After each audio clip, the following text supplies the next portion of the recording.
What is it? Don't you play any of that heavy metal music tonight, Mr. Sovryn. I don't know what happened to you, but you used to be such a good conservative boy. Whatever you say, missus, you should mind your own goddamn business. What did you call me, young man? Oh, nothing. Good night. Tell me what to listen to. Try this.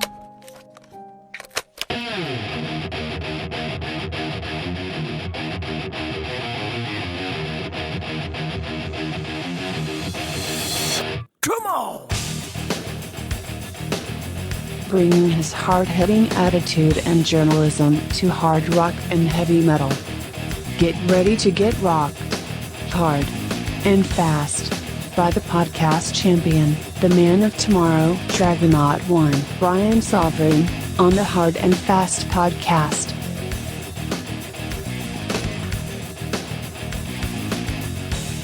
And now, here's Brian. Woo! Dragonaut One is here for you for another episode of the Hard and Fast podcast, and I am not doing it hard and fast alone. I usually don't, but I mean the podcast. Woo! Sorry, but I am here with my headlight queen, and you're going to know what the hell that means as we talk about this. Being joined by Ellen Stallone for this very special episode of the Hard and Fast podcast. Ellen, we've recorded stuff before, but I think this is your first time on the show, isn't it? It's probably my first time on the Hard and Fast podcast. Right, yeah. So, well, we're going to be doing some reviews because over the past while, we have been catching some pretty amazing concerts. In fact, we talked about it in Zombie One Underground content. We saw. This is a podcast for metal fans. You're probably going to turn it off once I say this, but I'll say it anyway. We went and saw Little River Band. But you can hear that, of course, if you sign up for the Zombie One Underground at zombie1.com. But no, in fact, what we're actually going to talk about here is none other than a band that I have called my favorite band of all time, that being Kiss. And, you know, now you've been on Sovereign Tech in the past, one of my other shows. You've been on, and actually we've spent a ton of time, like, covering metal songs and, like, metal bands and everything towards the end of that during the segment of the show called The Climax. So, you know, people, longtime listeners of my work, and yours, well know that you're pretty into metal, you know, and hard rock and all that. You love it. There you go. Exactly. So, seeing Kiss. Now, Kiss is on their End of the World tour. Or, wait, not End of the World. It feels like the end of the world. Holy shit, it's all over. No. Maybe for you, because it's your favorite band. Yeah, though Gene Simmons has come out and says this isn't really the end for Kiss, it's the end for him and Paul, but perhaps not for Kiss. Anyway, that's another conversation for another time. But it's the End of the Road tour, and this is a tour that's going some odd like 3 years. We're talking about Gene, and we'll talk about this, I'm sure. Gene and Paul, of course, Gene Simmons and Paul Stanley, I mean, they're pretty much kissing 70s, you know, as far as like in age, not in the style of their music. There's certainly plenty of that on display. But this is supposed to be the final tour for Gene and Paul. And so I said to you, I was like, we got to go to this. Wherever it's closest, we got to make it happen. And closest ended up being Philadelphia for this. And we made the whole trip. I mean, coming from New Hampshire, and that was not a short trip at all. Well, we drove. Yeah, we drove the whole trip. Right. And that was... anyway, it's a long drive. Very, very long drive. Whole day of driving. Yeah, and we did it just for this. Like, we didn't see any other sights in Philadelphia at all, did we? Not unless you count the slums. Oh, yeah, wait, we went to the art museum, too. Oh, we did go to the art... You're right. We did go because we had to do the Rocky Steps. Yeah. Absolutely, absolutely. Philadelphia, not the greatest city on planet Earth, huh? Oh, it's so densely populated. It's really crazy. Yeah.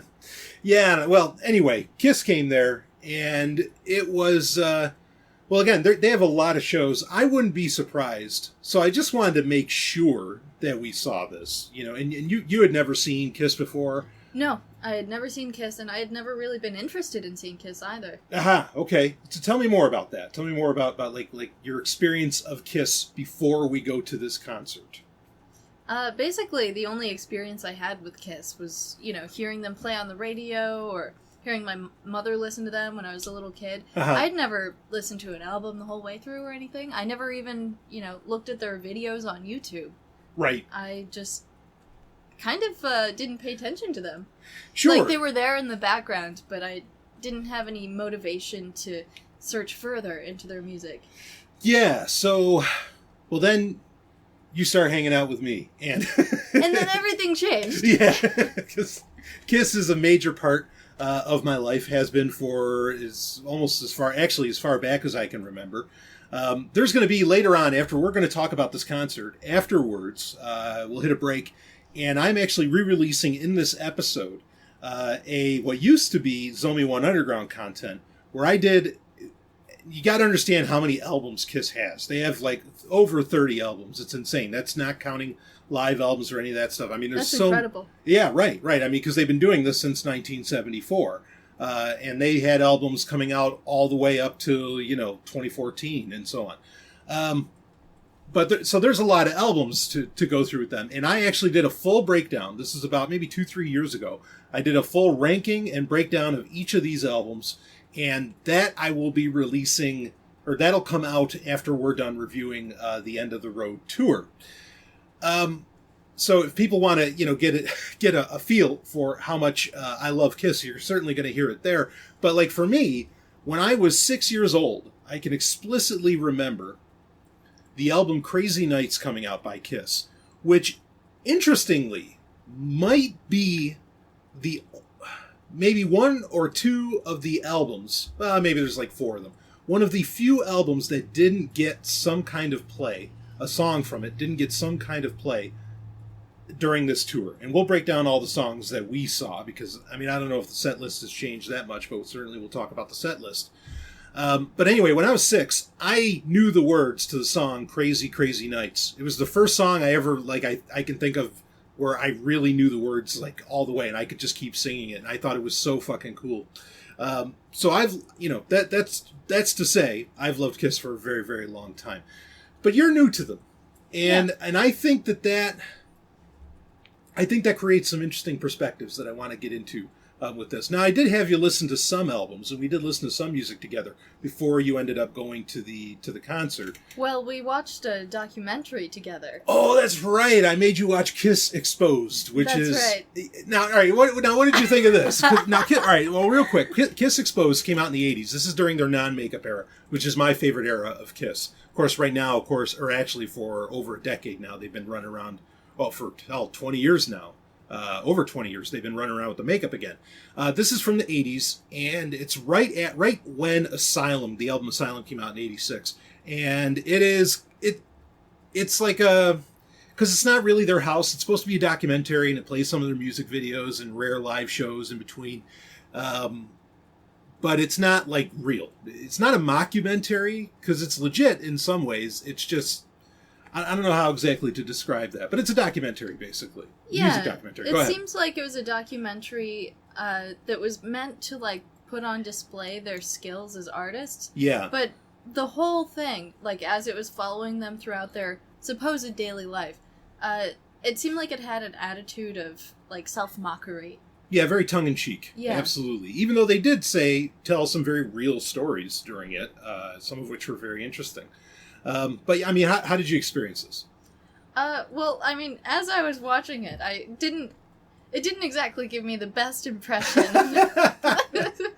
Because, they're in the mansion, there's women everywhere, right? I mean, and they're treating them really like objects. And, yeah, they're just playing up the stereotypes of what everyone thinks rock stars like them live like.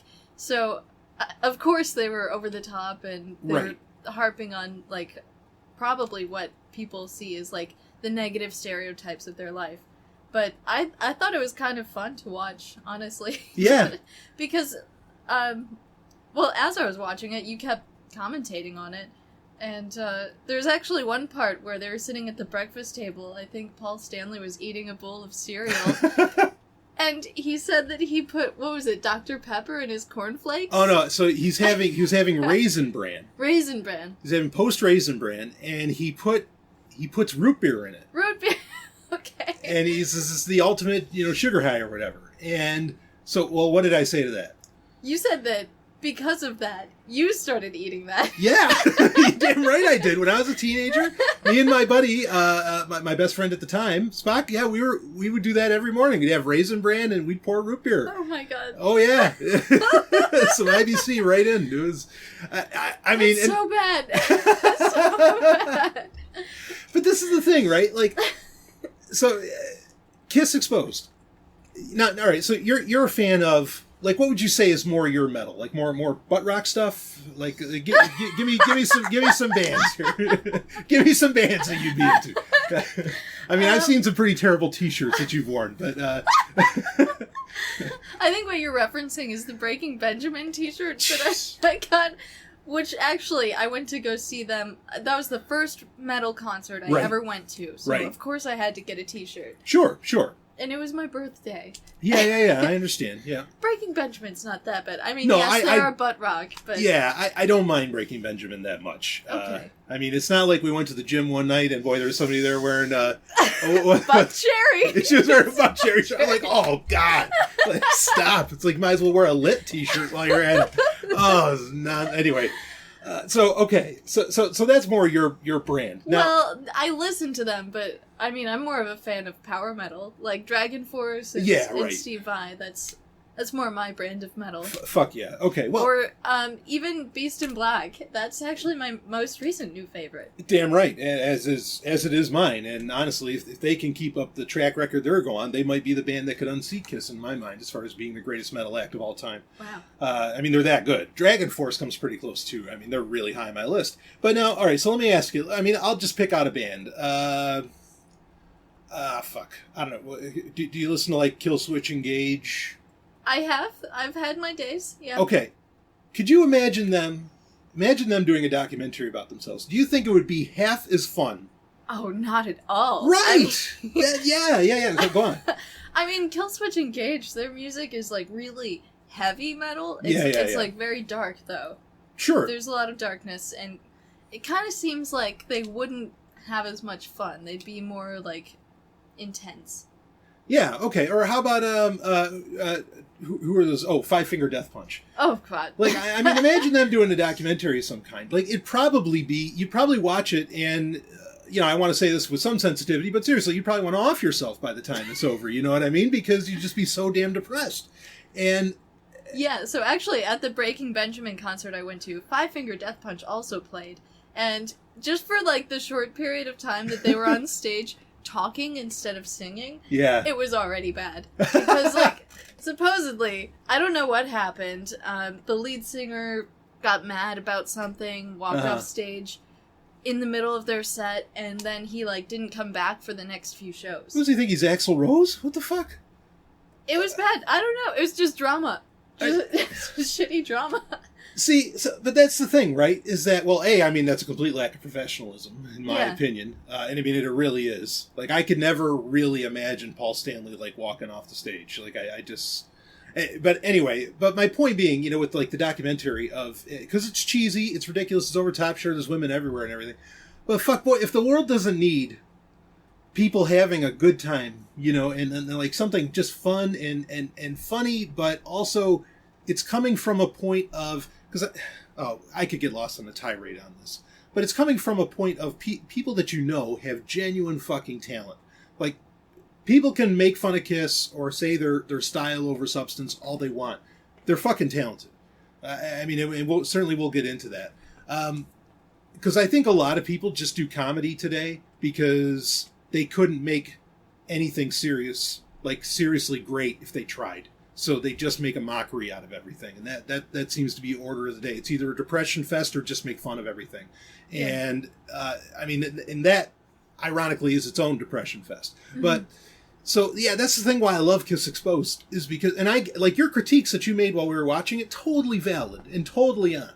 But at the same time, or not but, just and at the same time, there's nothing that gets made like that today, and no one could get away with making that today. And I just think it's so special and precious, and it's so beautiful to see people just having such out loud fun again, or I don't know what happened to the world, but it certainly isn't the 1980s anymore. Anyway, you have any other comments on that you? No, I guess you're right. I mean, it was just completely outrageous, and I think that it was like self-aware in how outrageous it was being. Yeah, because you can do that. You can do outrageous and be self-aware. Like, we've been on a bit of a Fast and Furious kick. Oh, yeah. As in the movies. They're very self-aware. They know that they're not Citizen Kane or anything, but they do it, they know they're self-aware, and they know they're over the top and ridiculous, and they do it right, and they do it great. So there's something to be said for that, right? What would you say? Sure. No, I agree with that. Yeah. And I also appreciated that during the documentary they did play a lot of music videos. Yeah. So like you get a sense of what their musical collection is like. Right. And it's a lot of their 80s stuff, because again, it is from their non-makeup era, even though there's plenty of rarities from their 70s era. But like I said, I'm a bigger fan of their non-makeup era. I don't know. I mean, your experience is a little more limited in them, so I don't know if you could say if you like non-makeup era more than makeup era. No, don't ask me that. Yeah. So which is fine. I mean, that's good because let's talk about the concert. This is actually great. I will give them credit, even though there's some albums they didn't touch that I wish they did. I don't think they did a single song off of Hot in the Shade from '89, or they didn't do a single song off of Crazy Nights, like I said, and I wish they did. But they really, and Paul Stanley opened it up, saying, we're going to do the entire history, as they call it, the history of Kiss. They call it Kistory. We're going to do stuff from all over it. And I feel like they really did. I mean, granted, they didn't do anything off of Elder or Unmasked. I mean, there's a few albums that I guess I can kind of understand why they didn't. But they really ran a good 30, 40-year gamut of music. They even did stuff off of their newer albums, that being Sonic Boom and Monster, both of which I think are genuinely great albums that don't get enough credit. And I think over time will become classics. They will become a big deal.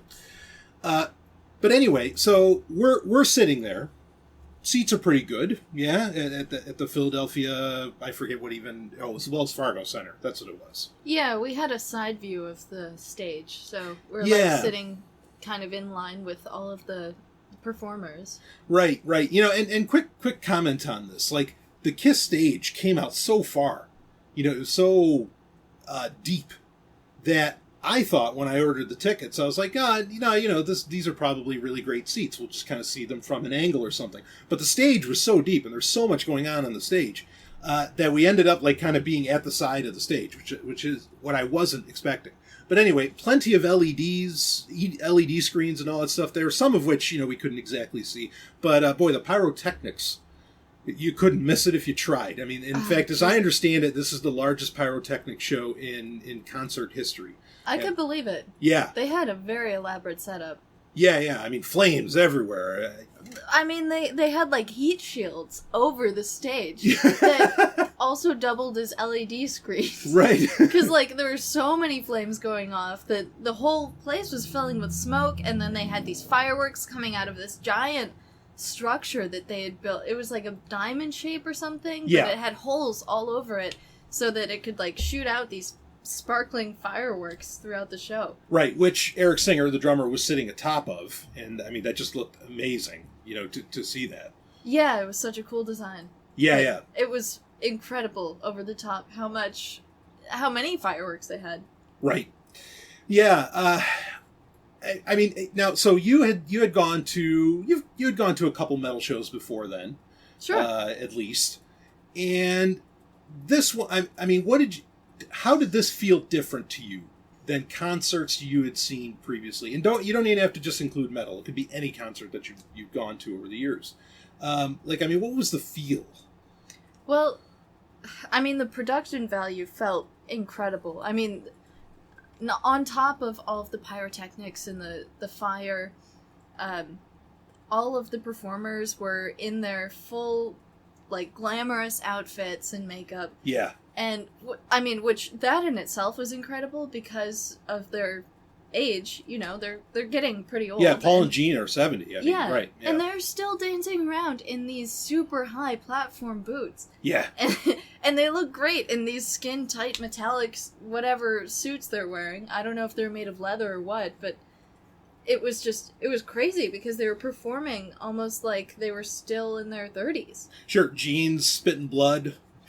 spewing fire off the sword or whatever. Yeah, he did. He spewed fire. Yeah, he's flying in the air right during the beginning of God of Thunder and everything. Yeah. I mean, so there were like platforms on the side of the stage that lifted them up, and then at one point at the end of the concert, I think Paul Stanley like stood on this giant rope swing and went entirely across this auditorium to the other side. Past hundreds of people. Yeah. And if not thousands. Just flying over their head. Right, and goes to a second stage towards the back and starts rocking it from there. And that was amazing.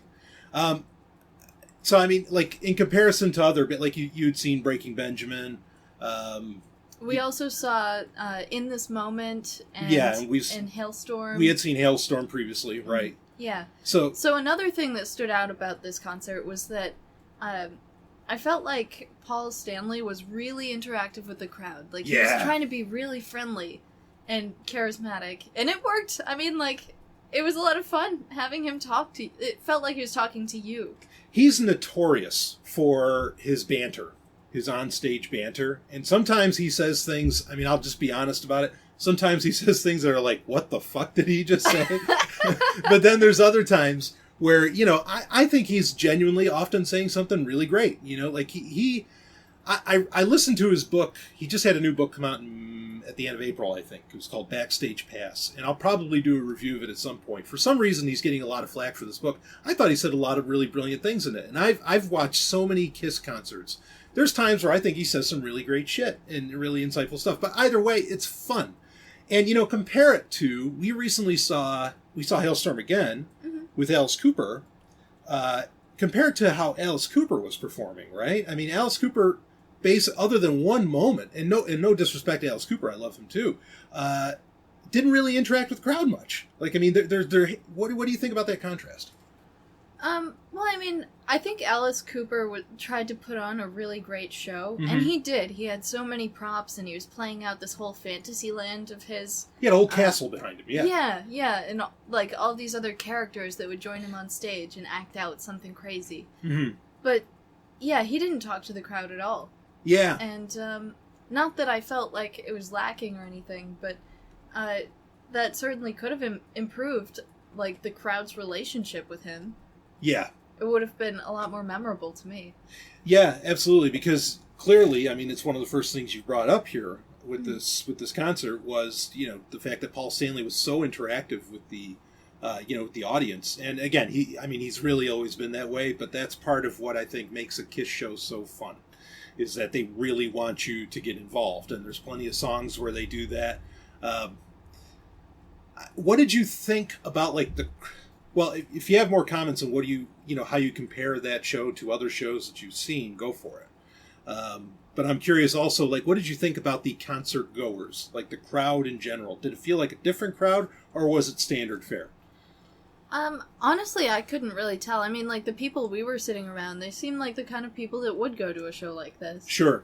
But yeah, I don't know. I don't really know how to comment on that. Yeah, no, that's fair. I mean, What do you think? Well, I was impressed by most people really were able to sing along with all the songs. Mm-hmm. I mean, not that Kiss, even, I can admit it, they're my favorite band. They don't have, like, most of their songs are not the deepest things in the world, I mean, like, it's not like the words are that hard.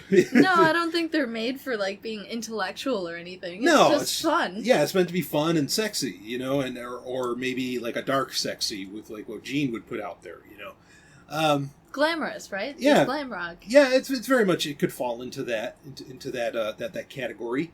Certainly in the 80s it would, when Paul was really in charge of things and Gene was off doing what he was doing in Hollywood, or trying to do in Hollywood. So yeah, absolutely. Well, so yeah, I thought the crowd was more or less fine, and it was, as has been the case with Kiss for at least a couple decades now. The age range was, you couldn't throw a dart at it. I mean, it was, little kids all the way to people who were, I think they had colostomy bags there, which, I mean, that's, I mean, whatever, that's fine. I mean, and that's impressive if you can pull that off. I mean, there's a little part of me that's like, because Now, I don't know if you, and I think I had you listen to this album. It's a toss-up, but I'll basically say one of, if not my favorite Kiss album, is an album called Revenge from 1992. And that album, there's a song on it called Take It Off. Now, you can watch, we didn't watch this DVD, but there's a DVD called Kiss Confidential, I think it is. I forget which one's which, because there's Confidential, then there's Extreme Close-Up. And in it, there's a video for that song, Take It Off, and they have strippers get right on the stage and they start stripping. Completely. And that's not going to happen today, sadly. Or I don't know about sadly, but it's just not going to happen today. Like, that aspect of things just isn't going to be there. Partly because this has become a multi-generational band. And I think, actually, that's also the reason that even after the end of the road tour, Kiss isn't done. Gene and Paul might be. But Kiss itself, that band, that unit, or that phenomena is not done.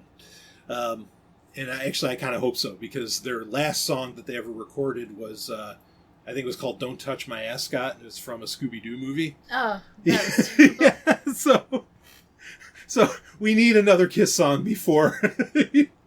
I don't know, we need something. Well, they've replaced other band members in the past, right? Yeah, sure. And they get their whole new, like, character and makeup and outfit, right? Like, well, they fit into the Kiss universe? Yeah. Well, there you go. You're hitting at what exactly they have, and which is impressive for them to pull that off. They don't, and some people are very, like, people I respect a lot, like Eddie Trunk, they're contentious over the fact that it used to be that you got new makeup, but now they just put you in either Ace Frehley's or Peter Criss's makeup that they had from the 70s. They'll make you the Spaceman or the Cat, which they do. Like Eric Singer is the Cat here, and of course the person doing Spaceman duties during this concert was Tommy Thayer, who's been in the band for a good while now. Both do tremendous, in my opinion, jobs. The musicianship. I mean, what do you think? Obviously, the suits and everything, that the full regalia that they wear, you had already said that was impressive as hell. I mean, the musicianship. Like, how about this, actually? So we've seen quite a few metal concerts now. I think a fun thing to compare in metal concerts is who has the best drum solo. And Eric Singer during this. Now, I'll say it. I thought it was an incredible drum solo. It's not the best one I've seen this year. But and I think you might know who had the best one. I think we might agree on that. Maybe. In fact, you know what? All right, who had the best one this year so far that we've seen? I would say Dream Theater. Dream Theater had the best drum solo? Not Tommy Aldridge from Whitesnake? All right, that was really fucking incredible. I mean, when he starts bashing with his hands... he was incredible. Yeah. But Dream Theater had the craziest setup. I mean, it wasn't just like a standard drum set. He had stuff going, like, over his head. Yeah, no, yeah, I can appreciate that. I wasn't going to say Eric Singer had the best, as far as Kiss goes. I wasn't going to say that, but yeah, I mean, Dream Theater, we got to do that review of the Dream Theater concert, because that was something else. Yeah, for sure. Hell, they could have taken my top spot over Kiss after seeing that show. That was just insane. And I know you're a huge fan. I love them. Yeah, they're amazing. So that'll be coming up in a future Hard and Fast podcast, folks. But I mean, all right, so Eric Singer's drum solo, I mean, how did you feel about that? I mean, I thought it was impressive. I thought all of the musicians there were really incredible. And they were great. They didn't make a single mistake, as far as I could tell. They played excellent. And they were all charismatic, too. They were, they weren't just standing in one spot playing and, swaying back. Like, they were actually walking around on the stage and, facing different directions and getting up on the moving platforms. And, sometimes they would do the photogenic shot where they were, all standing together at the front of the stage. Yeah. Yeah, and it was great. And I think the drummer at one point even, he played Beth, right? Yes. He played the piano and was singing Beth. Yeah, which he does a phenomenal... Eric Singer's been with the band since 92, since Revenge. And yeah, he's just done a great job in that position, and he actually does a great job singing the song Beth. So you're saying, and I agree with you, everybody, just in their motions and actions, were putting on a tremendous show. You didn't even need the pyro. Well, the pyro certainly helped. Sure. Yeah. But yeah, I thought it was all like tremendous and wonderful. I mean, sometimes you can tell when people haven't had a lot of experience performing, but they all seem like they've been doing this forever, and they were really good at it. Yeah, absolutely. So, all right, well, let's talk about the set list a bit, and we're going to find out what your favorite song was of the night. And it was a pretty good set list, about 20 songs total, and they opened up with, they did their classic opening, you wanted the best, you got the best. I mean, they've been doing that forever. But they opened it up with Detroit Rock City. That makes a lot of sense for them to open up with that. Then they go right into Shout It Out Loud. Then they go with Deuce. All three of those songs makes perfect sense. I mean, those are major hits for them. Makes perfect sense that they would do it. The fourth song that they did shocked me, and no pun intended there, because Shock Me is a classic Kiss song. It was Say Yeah. Now, this song is off of Sonic Boom, which is an album from it was either 2011 or 2013. I forget the exact year.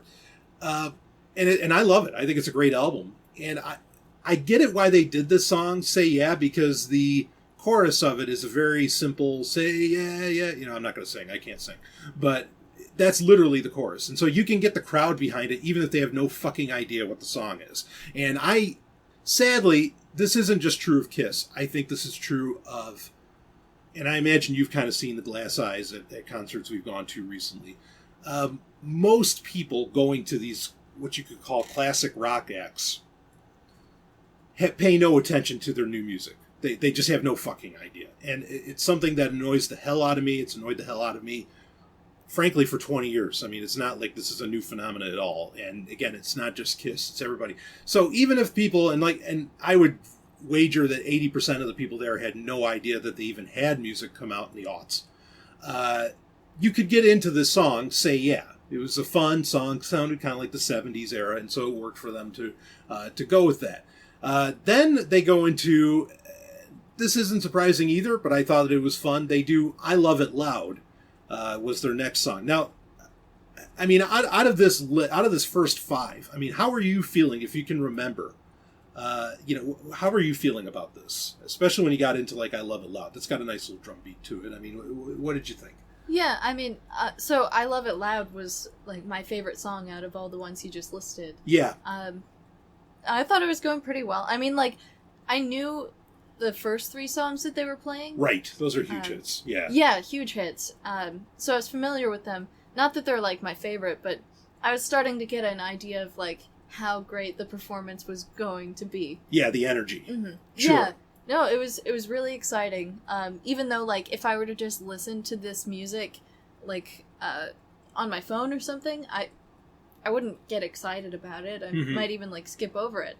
But seeing them perform it live, there's just some sort of magic about it. I was really getting excited to hear what they had to play. Yeah, you raise an interesting point with that, because Kiss didn't really hit it. They were 3 albums deep back in the 70s until they really hit it with their 4th album, which was a live album called Alive. And that's now a classic. It's considered one of the greatest live albums of all time, even though we now know it was actually very heavily produced. It wasn't as live as some want to suggest. But regardless of that, yeah, it's that live energy that usually hooks people into Kiss. I mean, for me, in a very real way, it was the music videos, which is kind of a live performance. But they put on a full story, and they make their music videos something very exciting. So yeah, I think that's it. I think Kiss needs that visual aspect to get it, and then the music, you can listen to it all the time, because then it's in your memory, and the visuals are in your memory, or the excitement or the energy, whatever's in your memory. So you raise a great point about that. I think that's very salient. So after that, they stick in the 80s for a little while, which I was very pleased with, because again, the non-makeup era is my favorite. They'd go into Heaven's on Fire. Great song. Right. I know. I mean, that's so exciting. I don't know how. In fact, sadly, it's off of an album called Animalize. There are a lot of great songs on Animalize. I don't know why this is the only one that took, but it's a killer song, and it's so much fun, and everybody sings along. I mean, it's really something. So then it goes into War Machine, which I was kind of surprised by this. This is also a moment where Gene is breathing fire, which was a common thing for him to do. I was shocked by this because usually you wouldn't do War Machine and I Love It Loud in the same concert, because there's a specific, like the breathing fire and all this, there's a specific intro that Gene does that works with either one of those songs, but you usually only do one. So I was kind of surprised that he did both of them. But they're both from the same album. They're both from Creatures of the Night. And I thought that, War Machine has a really nice deep bass line that really gets people going. Anyway, then it goes into Lick It Up. This is a guaranteed song that they're going to play. Fortunately, or, whatever, most of the little ones in the audience probably have no idea what the fuck the song's about, because it is about one thing, and one thing only. It is about it's about oral sex, whichever way it goes, whether you're eating pussy or sucking dick. I mean, that's or licking it, whatever. That's what this one's all about. And, well, Lick It Up. What do you think? So I didn't even know what this song meant until you had me listen to it. Yeah. No, I thought it was fun. I mean, it was kind of funny that they played it live. Not that I really enjoy the idea of, like, oral sex with the performers. Right. But, yeah, it was fun. It definitely put a smile on my face. Oh, yeah. I mean, you hear those opening chords, and you can't help but get a smile on your face. And they're so shameless about it, too. That's Exactly. what's great about it. Yes, thank you. Yes, that is what's so great about it. It's just open, just brazen, and, like, here it is, folks. We're singing about eating pussy right now. And it's so cool. Or it's just something that's lacking in a lot of society, Yeah, it's really accepting of sexuality in a Exactly. way that I don't feel that really any performers are today. Right. I mean, there's sexual content out there, but it's not like the brazen sort of, like, just the attitude, like you said, that Kiss has. Yeah. Amazing. So anyway, after Lick It Up, it ends up going back to some 70s stuff. You get Calling Dr. Love, 100,000 Years, which this is where the drum solo came in. Those are fine picks. Cold Gin. Then there's God of Thunder, which is a very fun song and kind of an obligatory song for Gene to do. And I enjoy that. It's a very dark song, but it's fun. Then they go into Psycho Circus, which I'm amazed that this is a song from the 90s, from their reunion album when they came back in 96. And it's the title of the album. But I'm amazed that has become such a big hit. I'm glad it is, because I think that album's great and doesn't get enough credit. But it was nice that got played. Then it's right back to the 70s with Let Me Go Rock and Roll, Love Gun. Now I'm going to skip the next one because I want to talk about that towards the end. But then there's another 70s song. But then they do Black Diamond. Black Diamond, I think, is such an epic song. And the whole crowd just, like, gets into the, they do the whole woo, I mean, like, everybody's on it. What did you think about Black Diamond? Yeah, just what you said. I thought it was a really epic song, too. Mm-hmm. It's, like, slow, but then it just comes in hard, and, oh, man. It's so very cool. Exciting. Yeah. And that rounded out the main part of the concert. Again, we'll get to the song that it didn't. Actually, let's get to that now. Okay. So right before that is when Paul is going across the crowd, swinging to the the stage in the back. Well, he had to be called out there by the crowd. Oh yeah, yeah. Because he was saying, "I'm gonna come out and visit you, but you have to ask me." Yeah, that is so great. He's like, no, you think I'm kidding? He's like, I'm going to come out to the crowd, and keep going. Oh yeah, no, I mean. He really did. He got on the rope swing. Yeah. And he flew, I don't know, probably 100 feet over people's heads all the way to the other side of the auditorium. Yeah. And they had this, like, tiny little stage set up out there.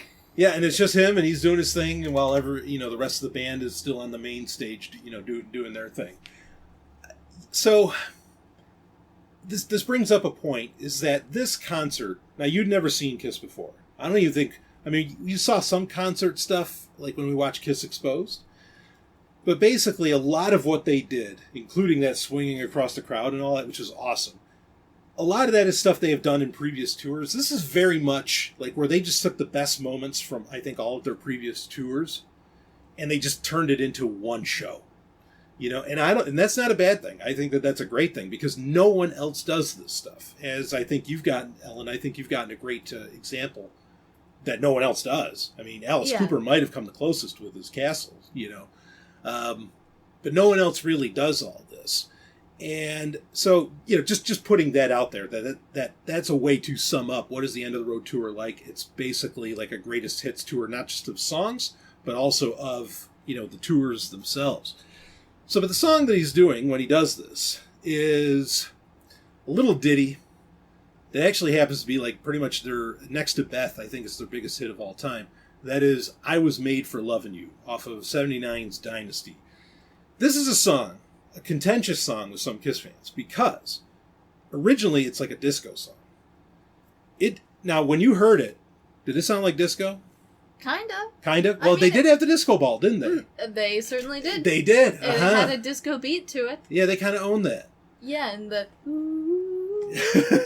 in the background, like that's very.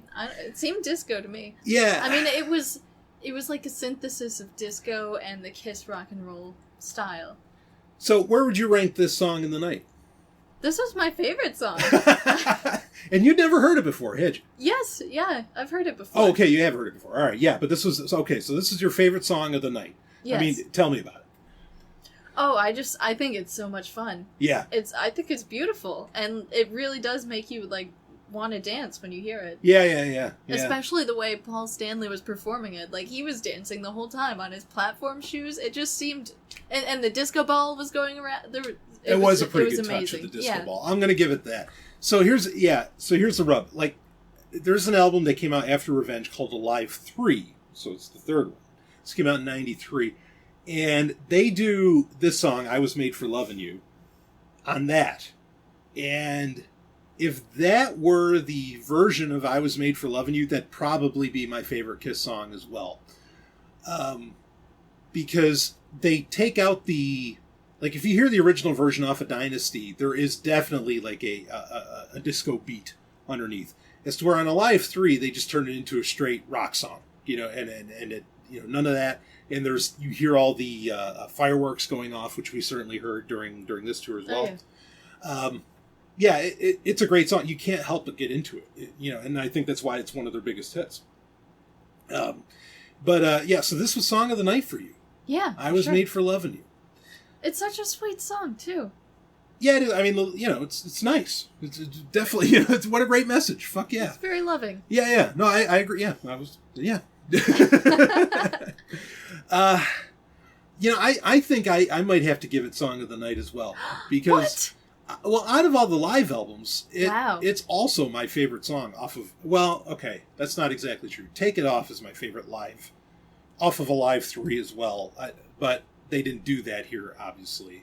I thought I Was Made for Lovin' You. Yeah, it was great. I got to give it Song of the Night. I mean, I was really pleased with some of the things that... Like, I'm glad they did I Love It Loud and War Machine. Mm-hmm. I'm glad they did Say Yeah. I wish they did other songs off those albums. I could talk about the songs I wish they did, but we'll get into that in a second. But anyway, so they did I Was Made for Lovin' You, got the crowd all excited. Then they do Black Diamond, and they bring it all down. But everybody's still excited after Black Diamond. You know they're going to do encores.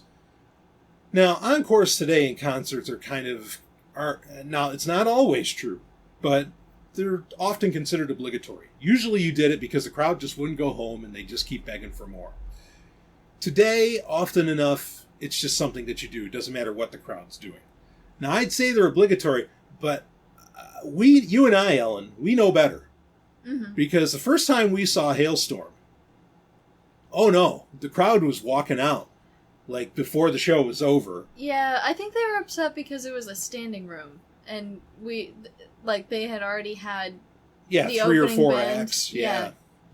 Yeah, I mean, people were like, ready to go. No one was asking for more, and so Hailstorm didn't give them more. I was shocked that they didn't do an encore. I couldn't believe it. You and I are both huge Hailstorm fans, so it was kind of disappointing. But regardless of that, I mean, I understand why they didn't do it. It's because the crowd wasn't giving a shit about it, and right on. So encores aren't always a given, but this crowd was certainly wanting more, and Kiss ended up really doing 3 encores. Basically, they come out and they keep the tone with Black Diamond, which kind of breaks things down a little bit, and Eric Singer comes out and does Beth, which what do you think about this song? Like, give me, because I there's 2 camps on Beth. You know, this is their biggest song ever, and it was a B-side. It's an amazing little story. But there's two lines of thinking on this. Tell me your line of thinking on Beth. So, from what I can tell, Beth is a song about how this guy is in love with someone, but he's always with the band, and he can't be there for her. And it's a very, like, somber and sad song, and it's kind of sweet, but it just doesn't fit in with their style at all. It's like a really bizarre one-off. I mean, it's sweet, and it does, like, it sounds beautiful, but I wouldn't rank it amongst my favorite Kiss songs. Yeah, I seem to remember you making, like, a comment about the lyrics. Like, you know, me and the boys will be playing all night, and, like, he's not going home to his gal, and you're like, what the fuck? Yeah, why would you do that? Yeah. If you're really in love, why? Right. I remember you saying that, and I think that's a great point to bring up. I think a lot of people just hear, like, the sweetness of, like, the overall tone of it, and so they just, you know, they like it a lot for that. But yeah, when you dig into the lyrics a bit, it's like, wow, what a dick, right? I mean, or is that? Yeah, I mean, it just sounds like, you know, he's more interested in being with the boys in the band writing music than he is with this person he's in love with. Yeah.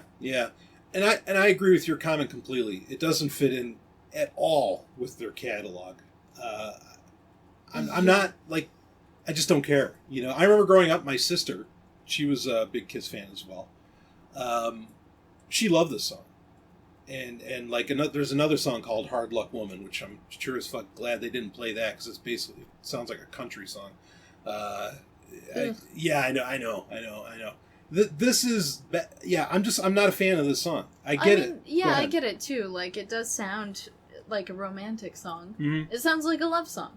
Yeah. And there's some sweetness to it. Yeah. But I couldn't get down with it. Yeah, exactly. I don't know. Anyway, it's just an oddity. I mean, I recognize that it gave Kiss a lot of their success back in the day, and we probably wouldn't have what we have from Kiss if it wasn't for the song Beth, but I don't know, it's obligatory. They had to do it, obviously, on their quote-unquote final tour, quote-unquote, because this is not Kiss's first time claiming to be a final tour. Anyway, then they come out for another, and they do You Love Me, because the whole band comes out, because for Beth, it was just Eric Singer coming out and doing it, and they do You Love Me. That's one, I get it, like, it's a 70s song, you know, that's something maybe people didn't expect to hear. And then, of course, after that, they have to do the song that they have to end every fucking concert with, which is Rock and Roll All Night.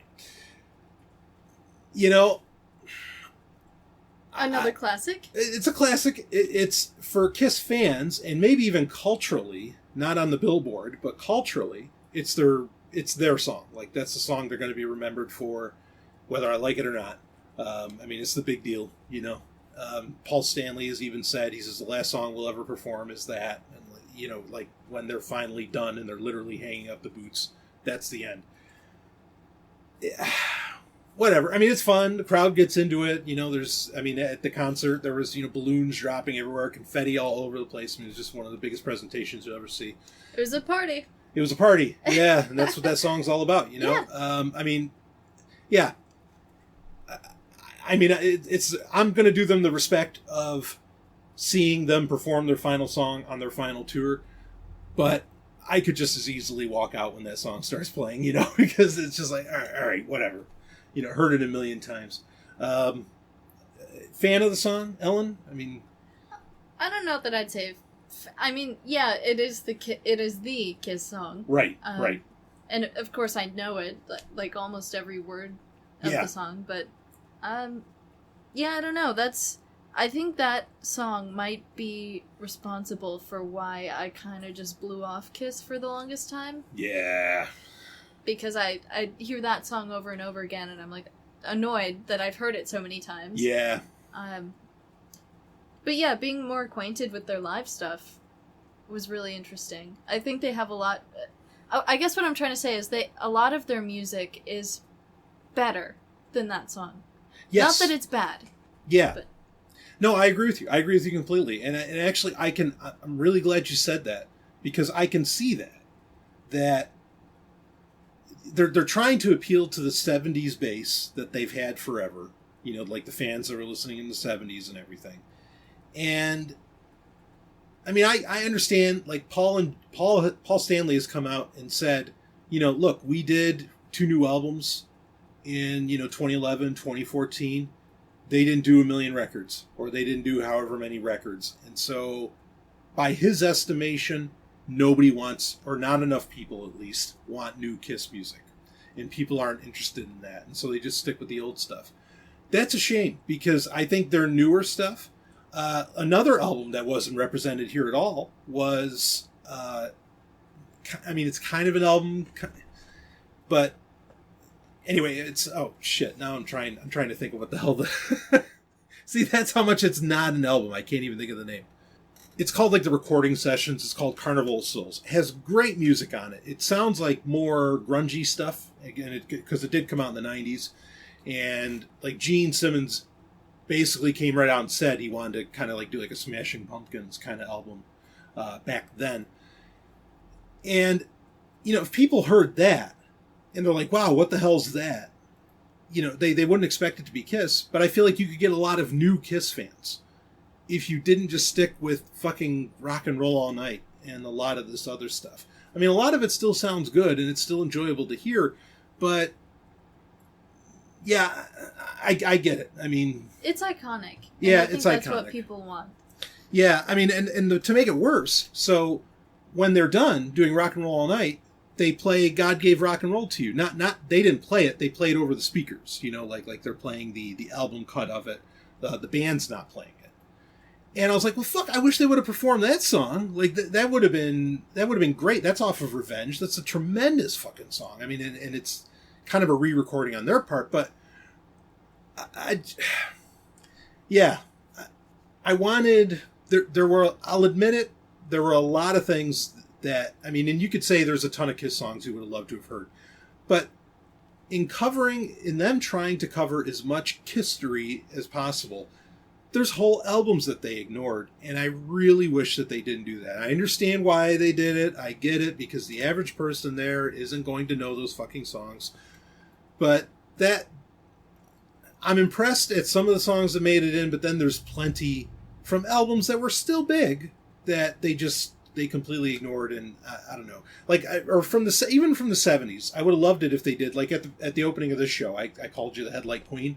That's from King of the Nighttime World. That's a great song from the 70s. I mean, very exciting, very happy-go-lucky. Granted, it is about a guy getting a blowjob, like in the front of his car, and the headlights shining on it, and that's why, he's the King of the Nighttime World, and you're my Headlight Queen, meaning that, she's on her knees, and you can see the shadow in the headlight of her, sucking his cock, and like,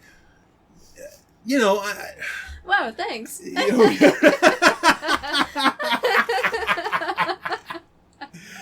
Shit, I shouldn't have said what that meant. But, well, I feel so honored.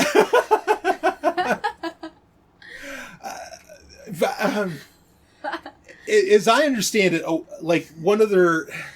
Anyway, there's a story around that song that a woman saw that happening, and she told the story to one of the members of Kiss, and that's where they came up with the lyric. So, anyway, whatever. Okay, we're not... I feel so bad. Not really, but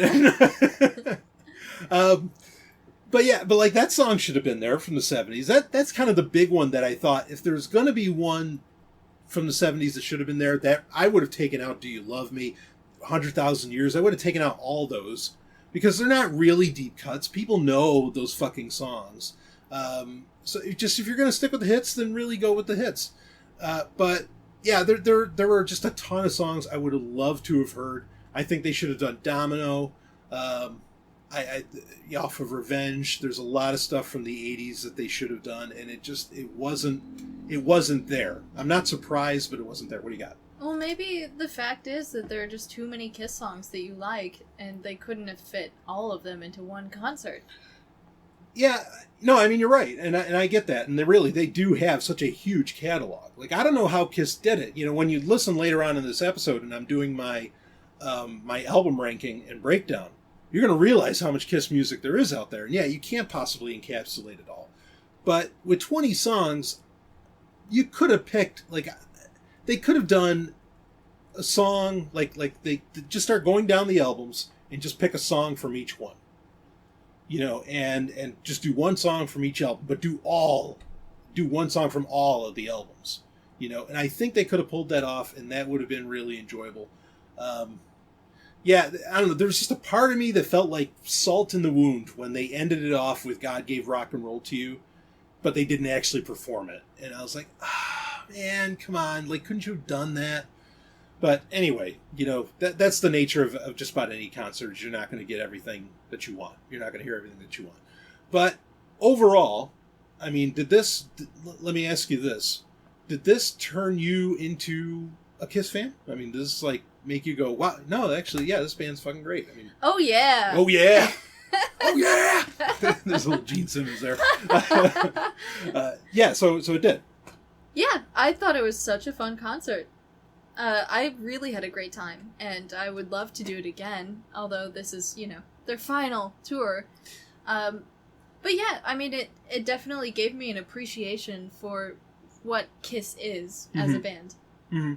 Yeah, I mean, I do think this tour is supposed to go like 3 years. I don't think they ever revealed like every tour date over that 3 years. And I was thinking, well, we got to go because, I mean, it makes so much more sense to like go to Boston, yeah, you know, or something closer near, you know, something more nearby. Philadelphia was literally like the closest one we could go to, but I get the sense that actually they are going to end up coming back because right now they're going around the world, like they're in Russia, Europe, all that. I get the sense that they're going to actually, probably in this 3-year tour, they're going to come back to America. They're going to end it in America. And they probably will have more East Coast dates. So we might end up seeing them again. Maybe? Yeah, I mean, I think that's totally possible that could end up happening. In fact, I think they already came back, and I think they did Newark recently, if I remember looking at that correctly. So, yeah, I mean, I thought it was, me having seen so many Kiss concerts, be it in video or whatever, over the years, I thought it was tremendous. I mean, I just thought it was a great showing. I have, other than you know, I wish some songs were here and there. Yeah, just a tremendous showing. I didn't think that they had skipped a beat. I get it that they want to go out on top, even though I think that they performed better than some bands where the members are only in their 50s. Hell, they performed better than some bands where their members are in their 20s. And, I mean, there was so much energy, so much excitement. I'm amazed that they've been able to do this for so long. And, yeah, I know also this isn't the end of Kiss. Like, there's going to be more. It's going to be new members, but there's going to be more. I just know that's going to happen. And so, while Gene and Paul are certainly my favorites of the bunch, and they're going to be gone, I don't know. It doesn't feel like it doesn't really feel like it's over.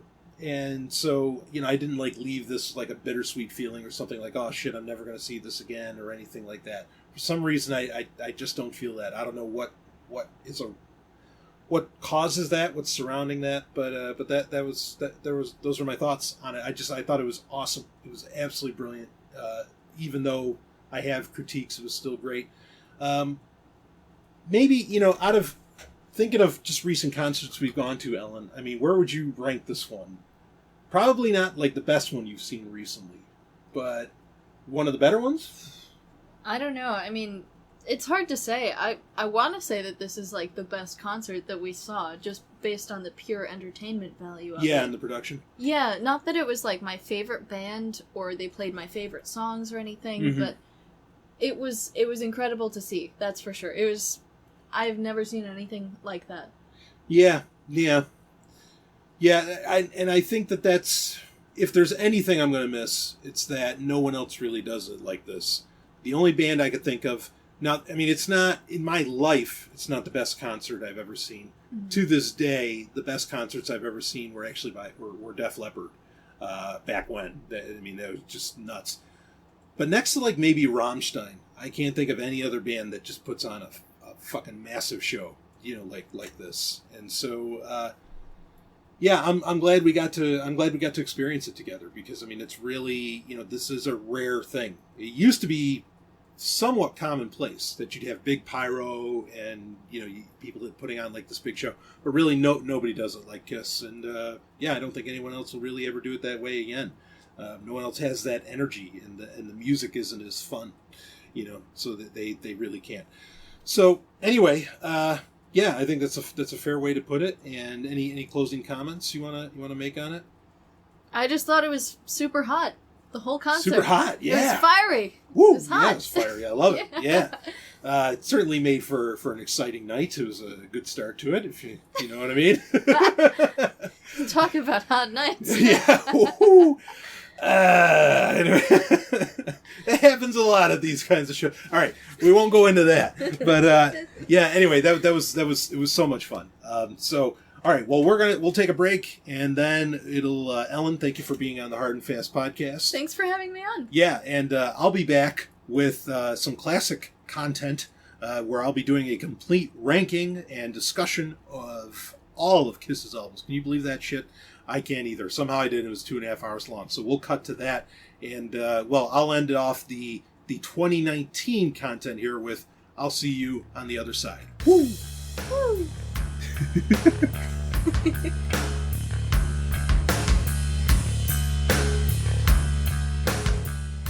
Hey, when you're going to your next rock show, need a hotel, don't forget to use booking.hardandfastpodcast.com.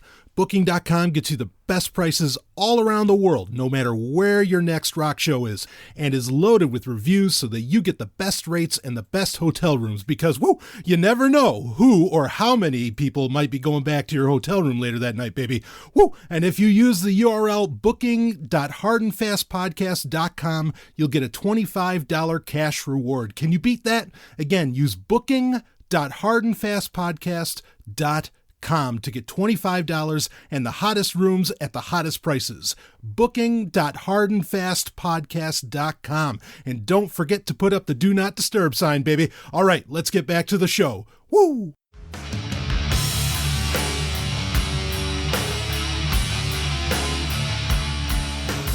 The Golden Stallion, the Man of Tomorrow, Savzu, the Rated R radio star, here for, well, a little extra content. This is something that I actually got asked about recently, and it was, you know, to get asked about this, I mean, it's such a fun thing to talk about. I was like, well, how the hell, why wouldn't I do this? You know, and admittedly, I mean, you know, full disclosure here, of course, you know, I never bullshit you guys ever. Unlike, I think, a lot of other podcasters, you know, this is something that, honestly, like, I could talk about in my sleep, because it's so core to my being. And what this is actually a ranking of every Kiss album ever. Now, I'll break down in a second a little more about what I mean by that, because we're obviously not going to cover, like, every Kiss album, you know, like Greatest Hits and all that. But yeah, I did, let's see, boy, 3-4 months ago, however long ago it was, I did a ranking of every Star Trek movie ever made, and it was a wildly popular episode. In fact, I might eventually release it on YouTube just because people thought it was so damn good. And the person that emailed me about doing this said the same, that they really enjoyed that. And I'm getting we're getting new patrons in for Sovereign Tech literally every week. And I'm so honored by that. And so they're going back, you know, I mean, we're talking about hundreds of hours now of content available, almost 100 Patreon-only episodes. And again, each of those episodes is usually, you know, well over an hour apiece. So, you know, there's so much content to latch onto. And a lot of people have been checking out a lot of the past content, and people enjoy my reviews and all of that. So I'm really honored that you do. So yeah, I was like, all right, well, you know, if people have dug the rankings in the past, then let's do the rankings here for, you know, one of the subjects that, you know, honestly, like in comparison to Star Trek or maybe like Star Wars or something like that, you know, might be as far as like you know, pop culture loves, I guess you could say. I mean, Kiss is really at the top there. Like, as far as like things that are, that have really, I've said this many a time. I mean, Star Trek raised me, and in some ways Star Wars did too. Star Wars is more entertaining. Star Trek is really like, I mean, and I think Star Trek, like this is a whole other conversation. And I don't think people totally realize this. And I think I've mentioned this a bit before in the past, but like Star Trek really is I think it's an ideological and cultural Trojan horse. Like, people don't realize just how, and it's not just a TV show. People don't realize just how much, like, that's really changing. I think that it changes, hearts and minds of people, and how much it's actually building the future, and like how much that's a whole other conversation, but it really is. It's a Trojan horse. Like it is such a subversive cultural phenomenon, and I think it is, well, more so than anything else. It's going to, 200 years in the future, and we're here to talk about Kiss, so I don't want to talk about Star Trek for much longer, but I think, 100, 200 years in the future, I think people might look at, and you might think this sounds crazy, but I think people are really going to look back at Star Trek as being something like the Bible, like the Holy Bible, as far as being a cultural force that changed so much. I really think that's going to happen. A little prediction there for you. Now, people may not look back on Kiss in such a way, but I think that Kiss certainly deserves, in the musical lexicon, deserves a very high ranking, a very special place. I know a lot of people, a lot of your quote-unquote more serious, music critics and whatever, would claim Kiss to be a band that is more, that is style over substance. I can respect that opinion. I can understand where that opinion comes from. I don't necessarily agree. I mean, in a way, like I said, I get it. I understand that point, but I think they are also a band that musically, like there's a lot to respect. There's a lot to respect in that substance, even if that substance can be simplistic at times.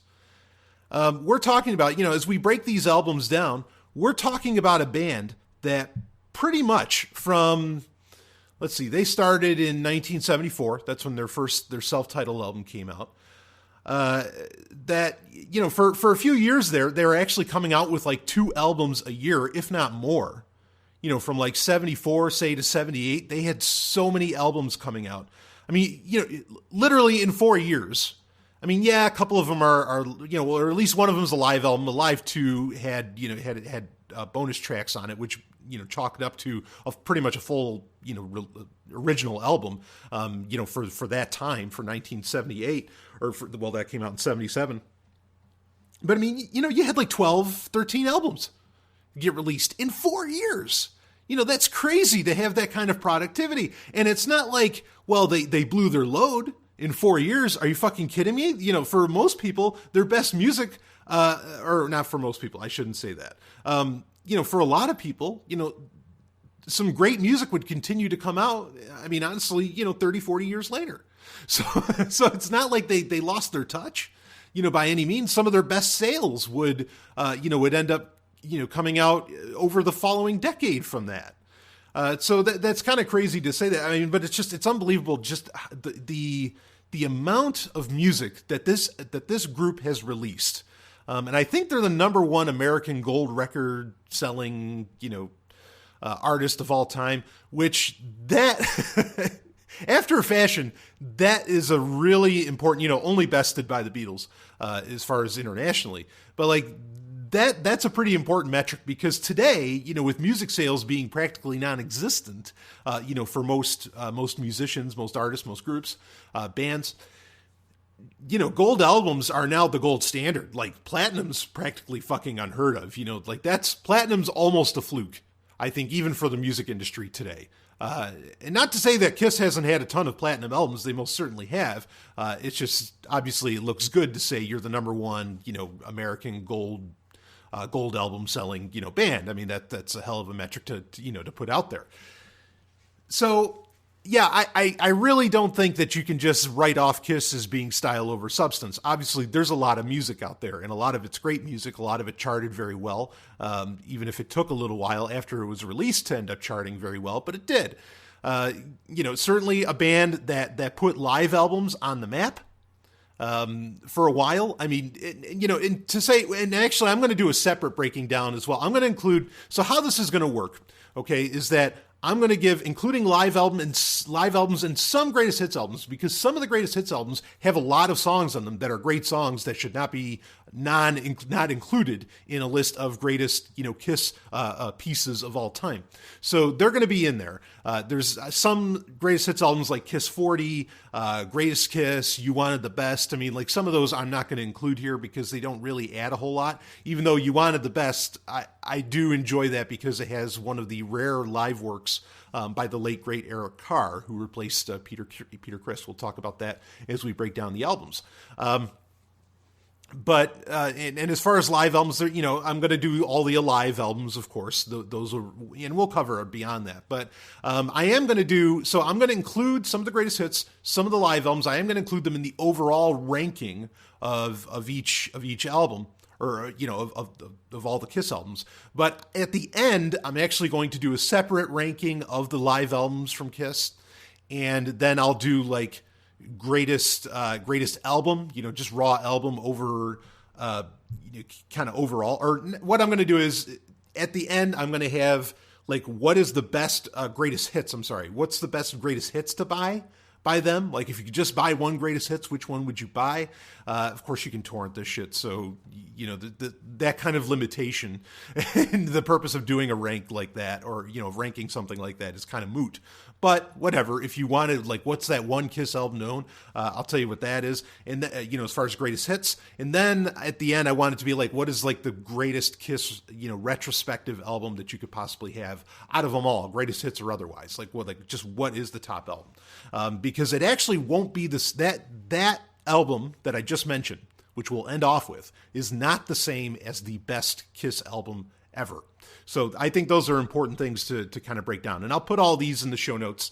But I hope, you'll want to hear why I ranked all of these things. Like in the past, when I've done these kind of rankings, I've actually been reticent to include the actual listing of them in the show notes, because part of me was like, yeah, people are just going to look at it and say, okay, I disagree with them. And they're going to say, fuck off. As where I'd really like you to hear why I chose things this way. But at the same time, a lot of people said, it's like, oh, I don't recall the name of what you listed off. Could you put it in the show notes? So I'm going to make sure this is all in the show notes. So it's going to be a long set of show notes, because Kiss has had a lot of albums, over the years, and they're not, even though at times it seems like they're stopping, they're really, I don't think they're going to stop.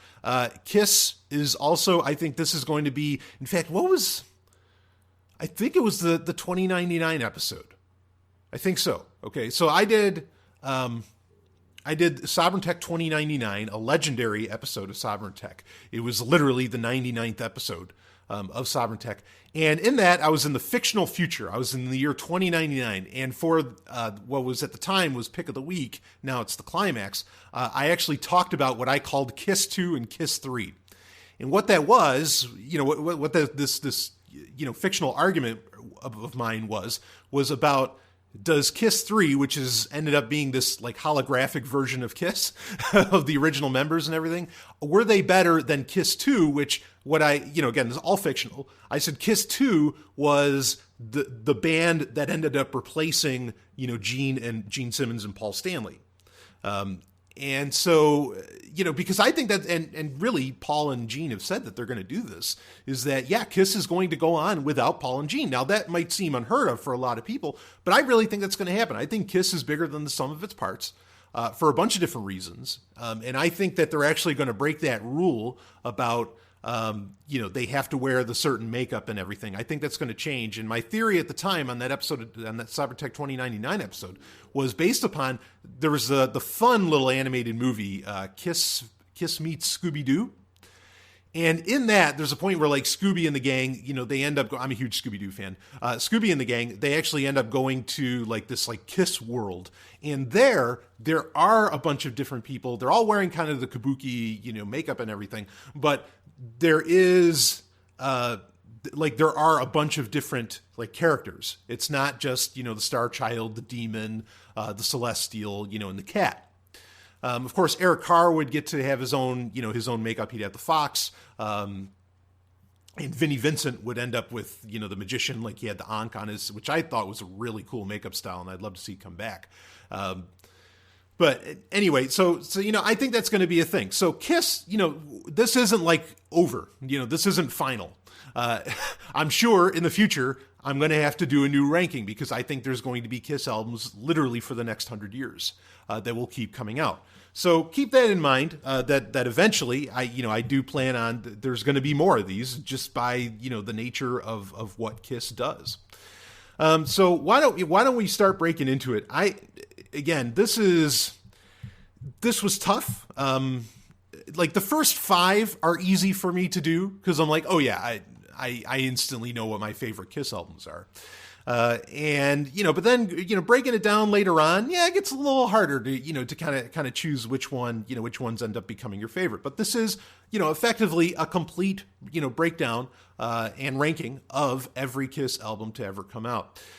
Now, it is important to remember that, of course, Kiss is a unique band, or not unique, it is one of the rare bands that really has multiple stages to the band. One can think of like Deep Purple, which has like, Deep Purple Mark 1, Mark 2, Mark 3, Mark 4, Mark 5. And like now, what are they on, Mark 6 or something? Where you have different versions of the band. Kiss really did have different versions of the band. Not so much that the band members really changed the tone. Like as they bring in new band members, like Bruce Kulick or Eric Carr or Eric Singer, or Mark St. John or Vinnie Vincent or whatever. Not so much, well, Vinnie Vincent's, there's an argument to be made there, but not so much that they changed the style, of the band so much. The band would change with the style of the times, really. But that you had like really different eras in that, again, that Kiss style would change. Not the style necessarily of the music so much, but just like the style of what the band presented, on stage. I mean, it's always top notch, always an amazing stage show and things like this. But you have the time where Kiss was a real mystery when they had the makeup on, and then they had their big moment, in what ended up, what was it, 1980, 81, 80, or 82? Was it? Or was it 80? I guess it would end up being 82 or 83, more particularly, when Lick It Up came out. So when in 83, they had that thing on MTV where they did the big reveal and they took off the makeup and you finally saw, what Paul Stanley, Gene Simmons, of course, Peter Criss and Ace Frehley weren't part of the band at the time, but you finally saw what they looked like. And so that was huge. And then, fast forward all the way to 1996, 97, they put the makeup back on. And so you kind of have at least three to four different versions of Kiss. Like already, Paul and Gene are always there, but then, there's somewhat of a revolving door, even though there are times of great stability, certainly in the 80s and early 90s, when it ended up being Eric Carr, who would end up dying, unfortunately, due to a battle with cancer, and would be replaced by Eric Singer, but she had, Bruce Kulick there, and that was pretty good. So anyway, keep in mind that there is that breakdown of how that, there's the makeup era and there's the non-makeup era. Admittedly, for me, I'll just put this right out there, and this might not be popular with a lot of people, but I don't give a shit. I am a much bigger fan of the non-makeup era of Kiss than I am of the makeup era. So you're going to see that reflect, admittedly, in my ranking, but that's enough. Why don't we just start talking about it? Let's break into it.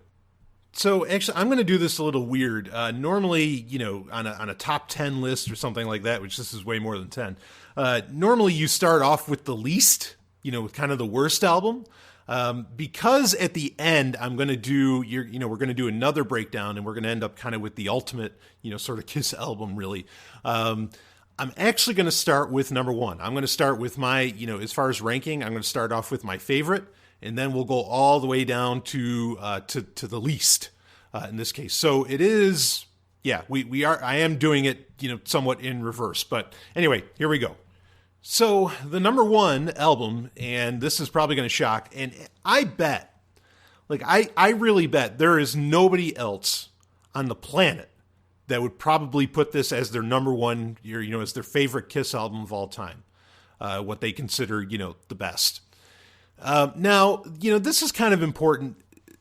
Before I say what it is, I want to break this little bit of info down. With any Kiss album, except for maybe, not counting live or greatest hits albums, I can only think of 2 albums where, like, there's really more than, say, like 3 genuinely great classic songs.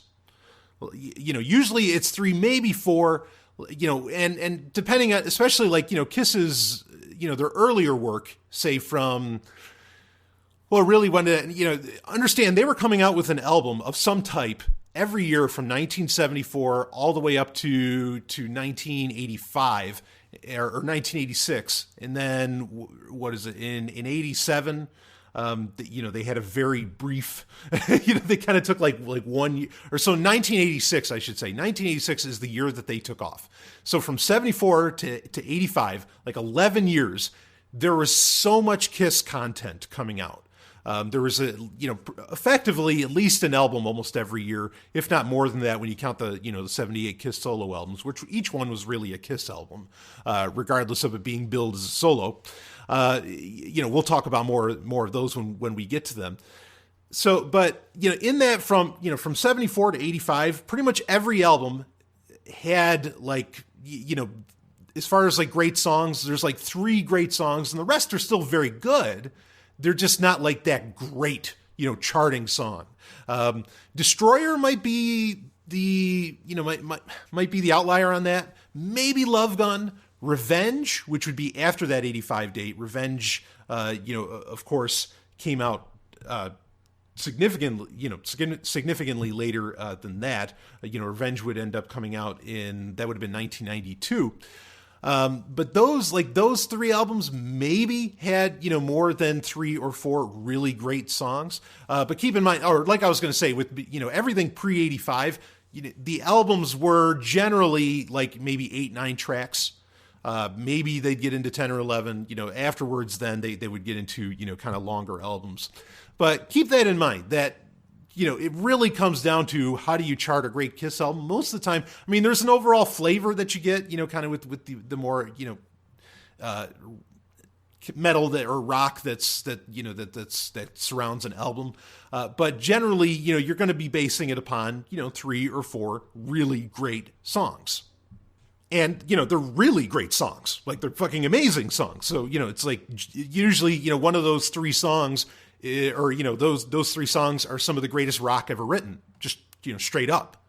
And certainly some of the sexiest. Which, that's, keep in mind, my, part of my deep passion for Kiss, is the amount of sexy that they deliver, like that they are completely unabashed in pushing forward the fact that the gospel of rock and roll is absolutely about sex, and not even about the drugs. And I mean, it certainly is about the rock and roll, but not even so much about the drugs. Cause of course, Paul Stanley and certainly Gene Simmons, even more so, are notoriously teetotalers, but they're one of the greatest rock acts of all time.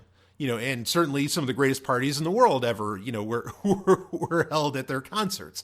So, which is an interesting dynamic, certainly. And they're not the only ones that are like that. There's a lot of bands that a lot of people don't realize where sort of, the major guys involved are actually teetotalers.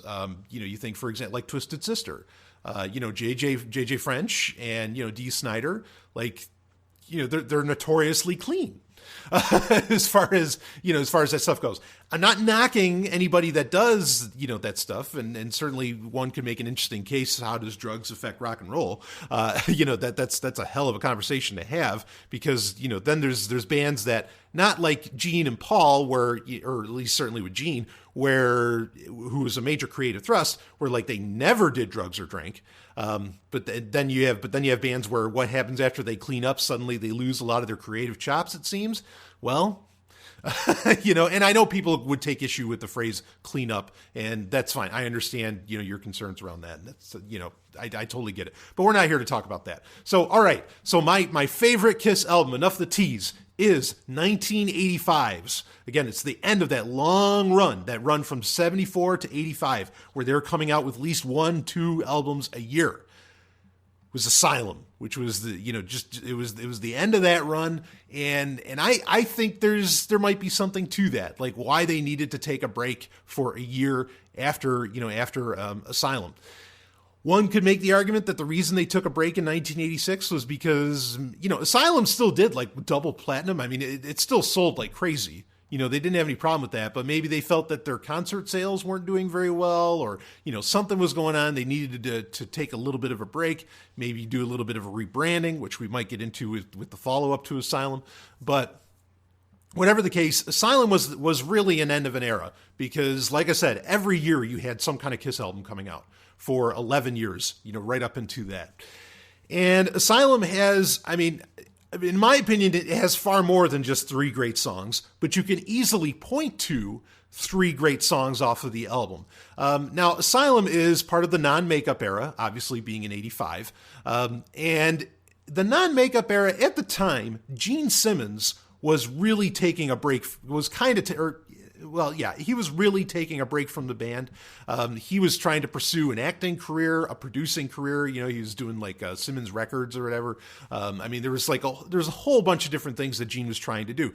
And I can really respect that. In fact, if you're wondering who's my favorite member of Kiss, obviously it's Gene Simmons. Paul's really close, really up there, but Gene Simmons is the man in my opinion. But I can really respect like that desire to want to do so many things, to not just have one creative outlet. I feel that all the time. And I try to satiate and satisfy, I should say, that desire, to have so many creative outlets. So at the time, he's doing his acting, was in Runaway Right. I think he was in an episode of Miami Vice. He's kind of all over the place. And so he, Paul Stanley was really the driving force in Kiss at the time and the main creative contributor. And so the musical style was different. Yeah, there's the fact that, the 80s was the whole hair metal, glam metal, whatever era. And so they were trying to match up with that to some degree, which, understand, it's not like they were trying to match up with it. They created, effectively that genre, like the hypersexualized, all the makeup and everything. They took that to its ultimate heights. So it's not like they were being copycats. But Paul was really, kind of given free rein. He didn't have Ace. Ace Frehley wasn't in the band anymore. Peter Criss wasn't in the band anymore. And Gene Simmons was not against being in Kiss. He was just off kind of doing his own thing. So he was, the creative driver. And so, it ended up, he just, Paul thrived in this environment at the musical environment, certainly in the metal scene at the time, where, everything was just over the top, kind of ridiculous, crazy guitar solos. And of course, Paul Stanley is a fine guitarist in his own right. And just, kind of almost this flamboyance. Now that term often gets used to describe gay. A lot of people wonder, is Paul Stanley gay? I wouldn't be shocked if he was bisexual. I'm not here to talk about that. Okay. He definitely got to live it up and play up a lot of things that I think he was really into. For example, it's notorious that Paul at like parties and everything, like to dress up as one of the ladies and whatever. And hey, do your thing, man. I think that's fucking awesome. So anyway, so this is the time that really allowed Paul to take it to the top. And I think at the time, for the style that was going on, all the fluorescence, all the bright colors, the 80s, I think that Kiss beat everybody at that. Again, partly because they were the progenitors of it, but also, they just Paul Stanley just, this was his thing. And he just, I don't know, he just exemplified and exacerbated all of these different attitudes, the sexiness, the whole thing. And so the kind of the big 3 songs from Asylum would end up being Who Wants to Be Lonely? Then there's All Night, literally UH, exclamation point, All Night. And the very popular song, at the time, this was a smash fucking hit, was Tears Are Falling. And, if you watch, there's a great DVD. I should have done like a ranking of DVDs, because also Kiss has not just some of the, one of the largest album counts of any band in history. They have one of the largest home video releases count of anybody in history, because it is, they are, as much as they are an audio, act, they are a very visual act. And so, that lends itself to having a lot of home video releases, right? My favorite home video release from Kiss is definitely Kiss Exposed. And in that, you get a lot of the music videos, especially from the 80s. And, you see the videos for Tears Are Falling, for Who Wants to Be Lonely, for All Night. The video for Who Wants to Be Lonely is probably my favorite Kiss music video of all time, with Lick It Up, kind of getting close with that. But I just love that music video. And there's just women everywhere in leather and everything, and they're all dancing around in this bathhouse with like showers going and all this. It's wild, and that whole album of Asylum just exudes that attitude. It's pouring out of it. So Tears Are Falling, All Night, Who Wants to Be Lonely. There's other, King of the Mountain, I think, is a great song. Trial by Fire. There's a lot of great, songs on that album, in my opinion. Like, I think it's track for track. I listen to the whole thing all the time. And yeah, I think it took everything that made Kiss so great, it also brought it to a highly technical level, because at the time, this is when you would end up with kind of the second greatest maybe version of Kiss, where it's Paul Stanley, Gene Simmons, Bruce Kulick taking over for Ace Frehley, or what actually was Vinnie Vincent, then Mark St. John, who ended up with a medical condition that he couldn't play any longer. He was only on the one album Animalize, which Asylum was the sequel to, and then. And then you had, of course, Eric Carr at the time. And then, you end up with Eric Singer later on. But really, I think that four is like the greatest lineup of Kiss, was Eric Carr, Bruce Kulick, Gene Simmons, and Paul Stanley. And Asylum was the start of that. And it's such a great album. Like, it just shows... Gene was off doing his own thing, but just how tight musically they were. And you get it totally on display. This is the best technical, that Kiss technical presentation that Kiss ever put on, in my opinion. With maybe the second album on this list being the one that would be a runner up to it. That one could argue is actually kind of the best technical presentation. But there's complexity to the music, which is not commonplace. In most Kiss albums. It's there in other Kiss albums, but it's not the most common thing. I think Asylum is so good. The style that it brings on, the substance that it has, the songs are so obviously, just over the top sexual, which is exactly what, in my opinion, you want out of a Kiss album. It's a very positive album, and there's not really, and this is the other thing I like about it too. Now, Kiss has awesome ballads. I love Kiss's ballads. But there's not a ballad on this fucking album. Not one. And I think that's great. It's the two precursors to Asylum, they didn't have ballads on them either. Okay? And they probably didn't, because that was a style that was selling for them at the time. Because Lick It Up was such a huge success for them after really what, were sadly some failures. And then Animalize was also a huge hit. That too also, didn't have any of those. But I really like the fact that there wasn't a ballad on there. This is just a balls out, cheesy fucking album. And I think that's great. So anyway, Asylum is definitely the number one pick here, in my opinion. It's the album I go to over and over again and that I listen to all the time. And even, the music videos for it equally are the best. Not that necessarily should count towards an album, but it's worth mentioning. So, all right, number two is, and this is tough because these two albums, like, I can imagine times where I'd feel that the album I'm about to mention would actually be my number one, but then Asylum would just be number two. It would never really fall any further than that. And this is, for a lot of people, this is one of their favorite albums, and some people consider it to be a return to form, not with putting the makeup back on, but just with, like, kind of more like a mixture of their classic attitude and yet their 80s technicality, that they would deliver. And that is 1992's Revenge. And this is absolutely a great fucking album, regardless if you're a Kiss fan or not. I think to appreciate Asylum, you have to be a Kiss fan. Like you've got to love what Kiss brings to the table. As to where I think Revenge, if you've never heard of Kiss, if you had no idea, in fact, if you never heard of Kiss, if suddenly you just listen, you put this album on today, I think it holds up so well. I think you'd instantly think, who is this band of 20 somethings, that I'm listening to, when really, they were well into their like 40s or late 30s, when they ended up making this album. I mean, this is so far, this is 20 years into their career.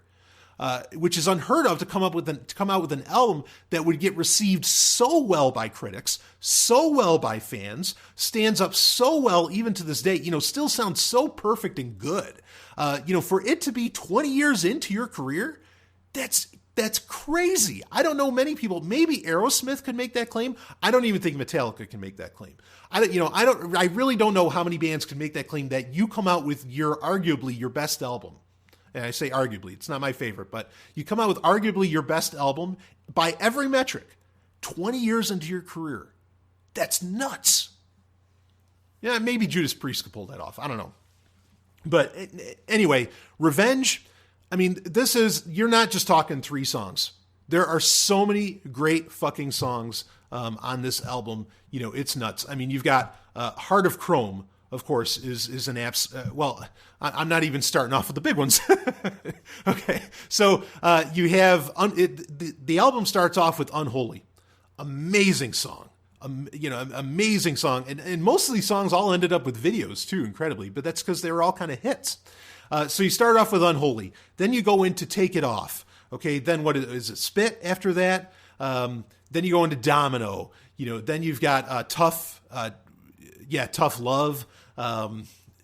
Oh man, then God Gave Rock and Roll to You Too, which of course was that was originally a song it wasn't originally for Revenge, but it was Bob Ezrin produced, which Bob Ezrin, of course, was, kind of the producer for Destroyer, some of Kiss's biggest albums. So it's interesting that Bob Ezrin comes back and suddenly they come out with this great album, right? Which Bob Ezrin is obviously a, legendary producer, worked with Alice Cooper, Deep Purple, all of them.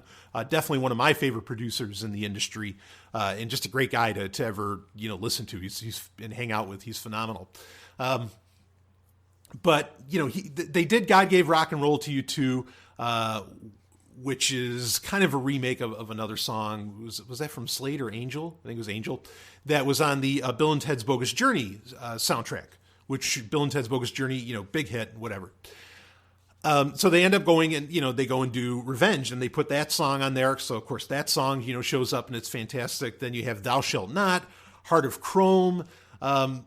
There's at the end of it, there's the Eric Carr jam from 1980. Is that the 81 Eric Carr jam, where it's just Eric Carr just kind of like doing his little thing, which was really cool because this would be the first album without Eric Carr, and they bring on Eric Singer. Then another great song is I Just Wanna, which has the funny like play on words where it's I just wanna forget you.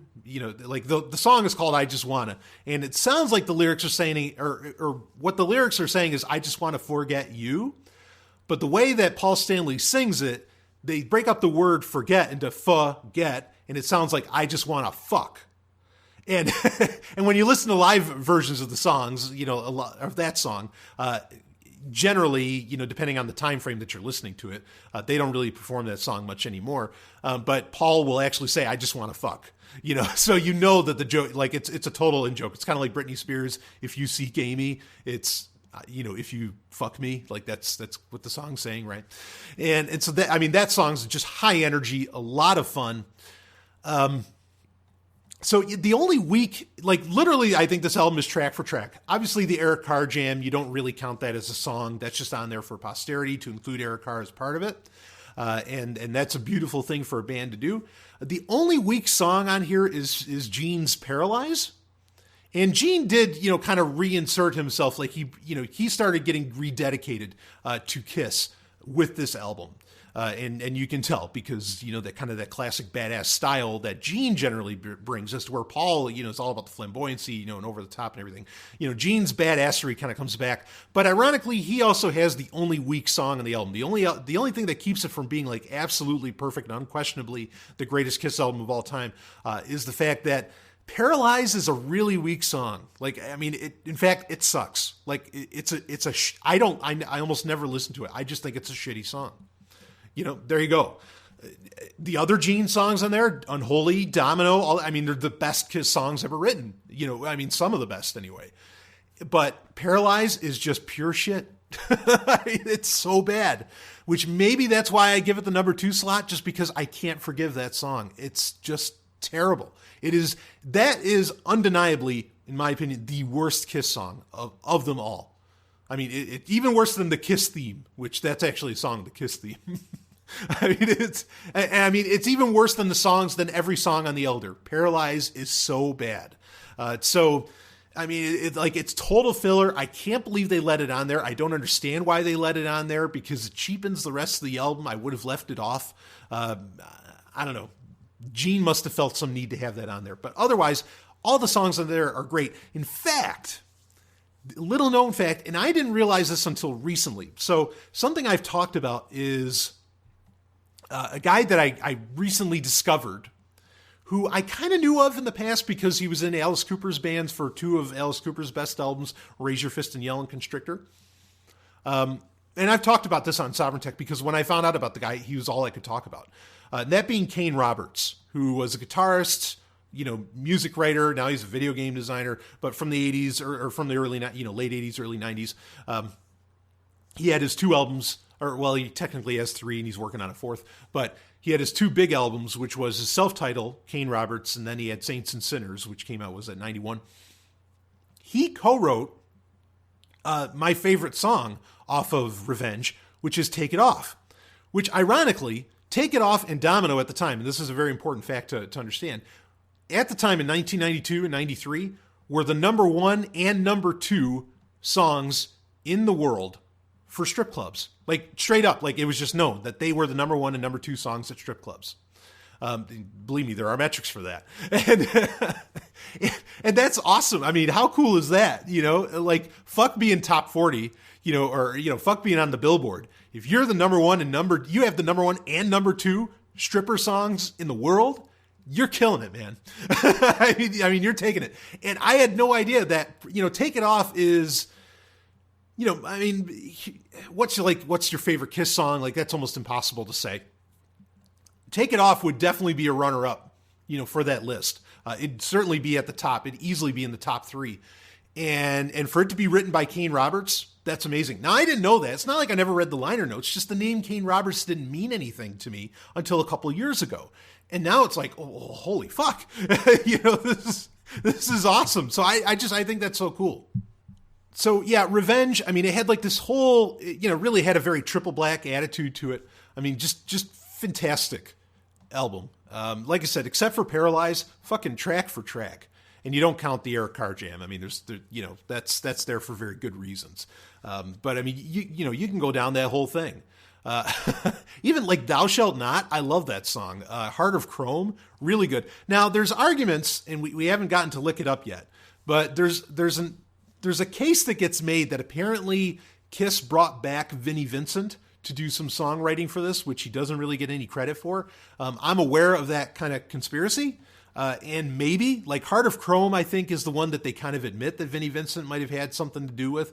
But whatever, the whole album's great. If there's any album you should listen to off of what I talk about here, this is definitely, just like raw studio album, this is definitely the one you want to be listening to. Asylum you might not appreciate as much as I do because of its heavy cheese factor. This does not have a cheese factor. This just has pure badassery.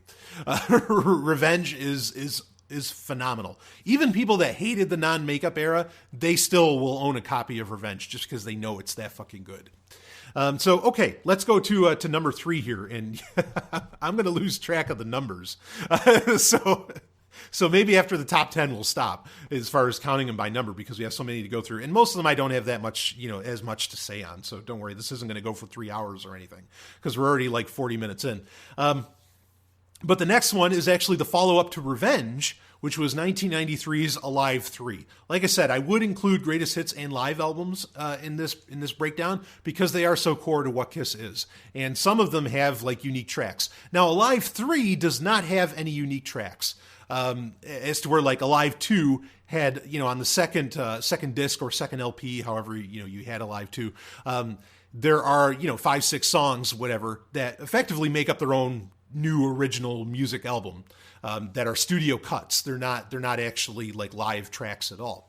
Alive 3 has none of that, but this is such a great album, such a great retrospective for Kiss, like as far as like an entire career. And it has it all. It has tons of tracks from Revenge, because obviously at the time Revenge was a massive hit. Like that album was so huge. There's a lot of tracks from there, like Unholy, Domino, I Just Wanna. In fact, that's where you're going to hear, you're going to hear Paul explicitly say, I just want to fuck. If you have the Japanese version of this, that also includes Take It Off. And in my opinion, the Alive 3 is still, now me growing up, when I listened to it, okay, like I had the American version until I heard that there was a live version of Take It Off, because I saw the video for Take It Off and I was like, whoa, wait a minute, this is a live cut. Where is this coming from? And then I found out about the Japanese version. And in fact, Alive 3 is really the album that got me in the habit of buying imports, imported albums from Japan to get like those extra tracks and everything, because I found out very quickly with Alive 3, and then you find it out with a lot of, other albums there, there too, that like some of the best songs only get released in Japan, or maybe it's like the Australian tour edition of an album or something like that, right? So this started me on that whole kick of like, okay, no, I need to get the imports of these albums, and I'll pay the extra money. And certainly the song Take It Off, the live version of it is well worth it. Paying double the price, say, for the album. Now, in 2006, there would be a live box set that would come out. Kind of a 4-disc set, which this set has issues. I'm going to talk about it later on in this breakdown. But one of the advantages of owning this set was that it would have Alive 1, Alive 2, Alive 3, and then it would have the Millennium Concert, which we'll talk about later. But the version of Alive 3 on the Alive box set does have Take It Off on it. And that's the first time that was ever officially released in America. Well worth it for that. Like it's totally worth buying that box set for that alone. There's other nice things in the box set, and there's some things that aren't so nice about it. But like I said, we'll talk about that later when it gets into the rankings. So yeah, Alive 3, and it has stuff from Creatures of the Night on it, which was an album that was originally ignored. When Creatures of the Night first came out in 82, very ignored album. That's going to be coming up in the rankings here pretty quick. But that's on there. And then, you get a couple of, you get stuff from Lick It Up, a lot of their for some people, it's their non-makeup era Alive album. Okay. But they still do, they do Detroit Rock City.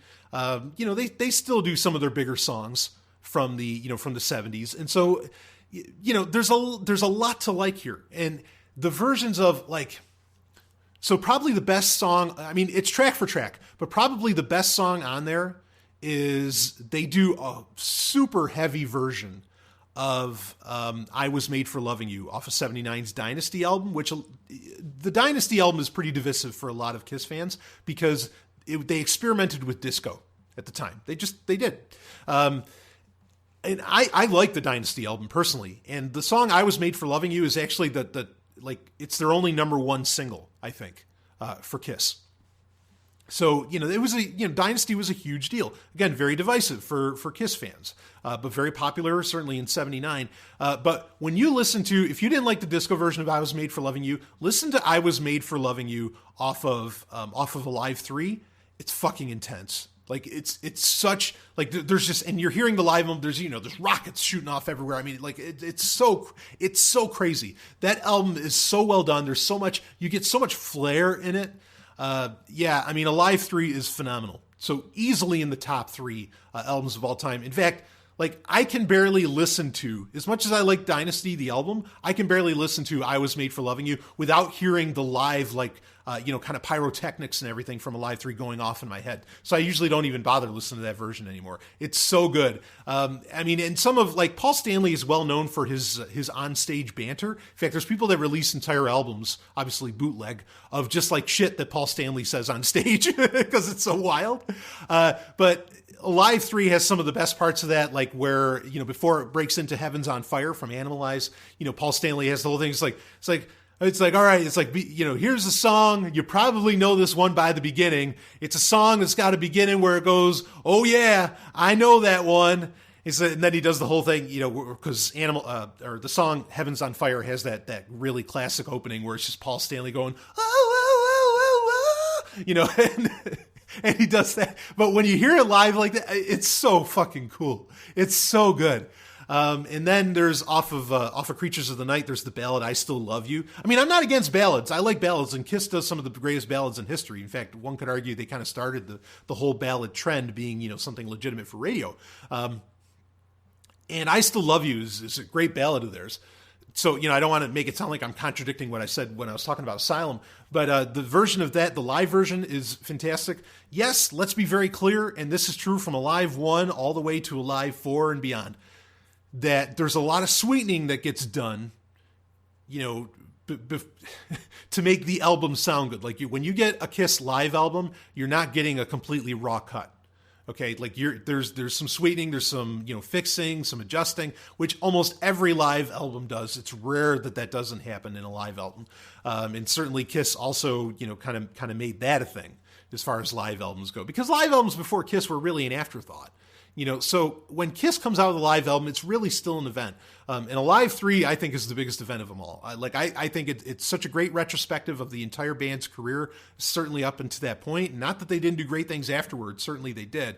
But Alive 3 just puts it all out there. And like I said, you really hear the pyrotechnics. You hear everything going off. So you're getting a real audio show, even more so than just hearing great music, which is certainly on display with Alive 3. So easily, probably as far as most listened to, ironically, there's no showing from Asylum on there, which is kind of weird. And there's no showing from some of the other 80s albums on there, but Alive 3 is just so rock solid as far as everything that it does put on. I mean, it's probably my most listened to Kiss album. Like, if I just want to listen to some Kiss, I put in Alive 3. Because I know I'm going to get such a great retrospective of everything they've done. And I'm going to get that attitude and everything that Kiss is, all that style that Kiss is known for. Especially when you have the version that has Take It Off on it, because that's totally worth it. Anyway, all right, so let's go to number 4. Number 4 would be 1983's Lick It Up. So this is 10 years previous to Alive 3. And this is the album where they became Unmasked. Now, it's not Unmasked, that's a separate album. But this is the album that where a lot of people would remember for, okay, this is when they took the makeup off. And it's not, you can say that them taking off the makeup was some kind of marketing gimmick. Sure, I'm totally open to that. That's fine. But this album was no marketing gimmick. This is there's a reason it's number 4. This is one of the best-selling Kiss albums of all time. Amazingly, even with Kiss putting the makeup back on years later, they still play the song Lick It Up because it was such a huge hit and it's such a classic song. And in fact, a lot of people, I mean, there's other great songs and I'm going to list some of them.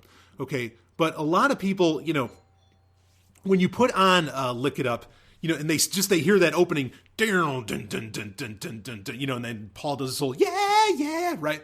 Like, I mean, you can't not smile from ear to ear. Like, it's such a great hook. It's such a happy-go-lucky song. It's dripping with sex. Like, it's so obvious. It's so out there. And the most prudish people in the world, I don't care. You hear that opening riff to Lick It Up. It should have been the first track on the album. It's not. I love the opening track on Lick It Up. Exciter is fantastic. Okay. It's the third track. It should have been the opening track. But, I mean, as soon as you hear it, Like, I mean, you're just grinning because it's such a happy song. It's such a fun song. It's so good. But there's so much more to talk about with the album. And the music video for Lick It Up is fantastic, where they're walking through that post-apocalyptic world. Oh, that's fucking hot. It's so hot. It's so good. I love it. You know, they got all the... oh, man, I could talk about that forever.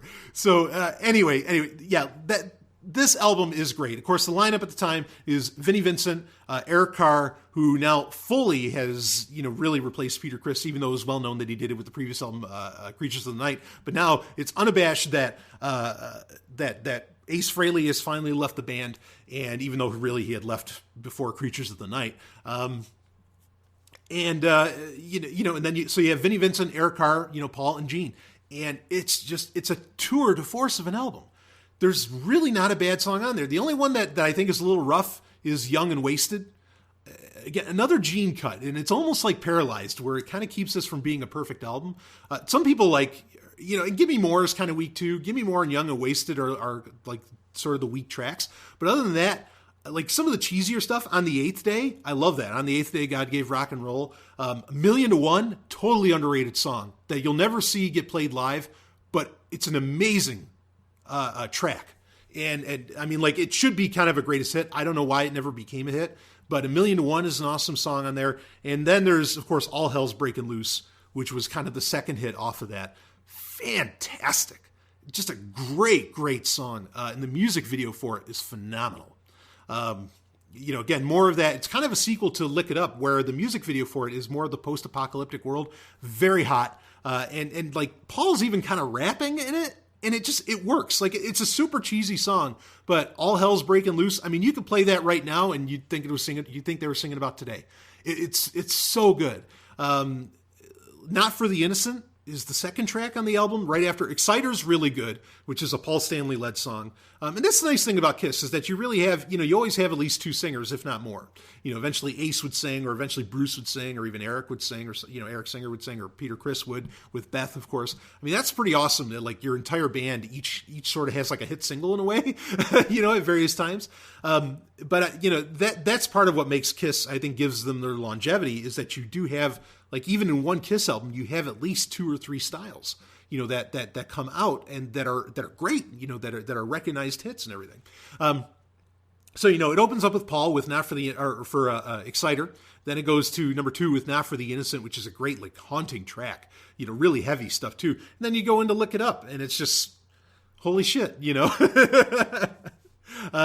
But yeah, I love On the Eighth Day. Again, A Million to One is totally underrated song from that album.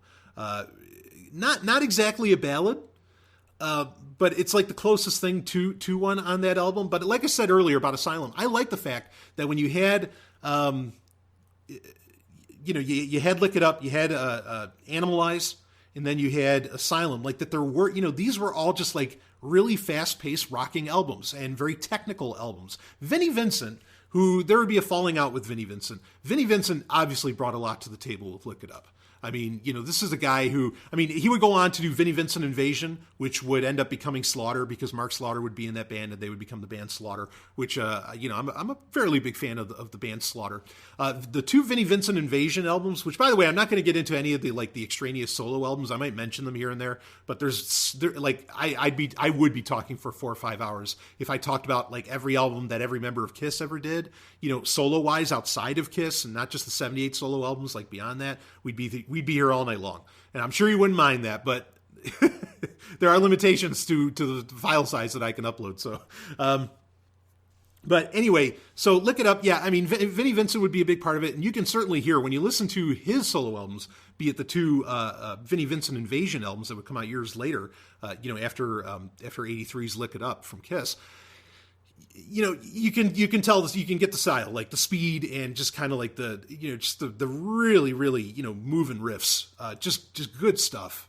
And there would be a falling out. You know, maybe Vinnie Vincent thought that he was the main driver behind Kiss's resurgence, and Gene and Paul didn't want to give him the credit, or maybe Vinnie Vincent was a prima donna. You know, you don't hear anything from Vinnie Vincent anymore. So obviously kind of an odd guy.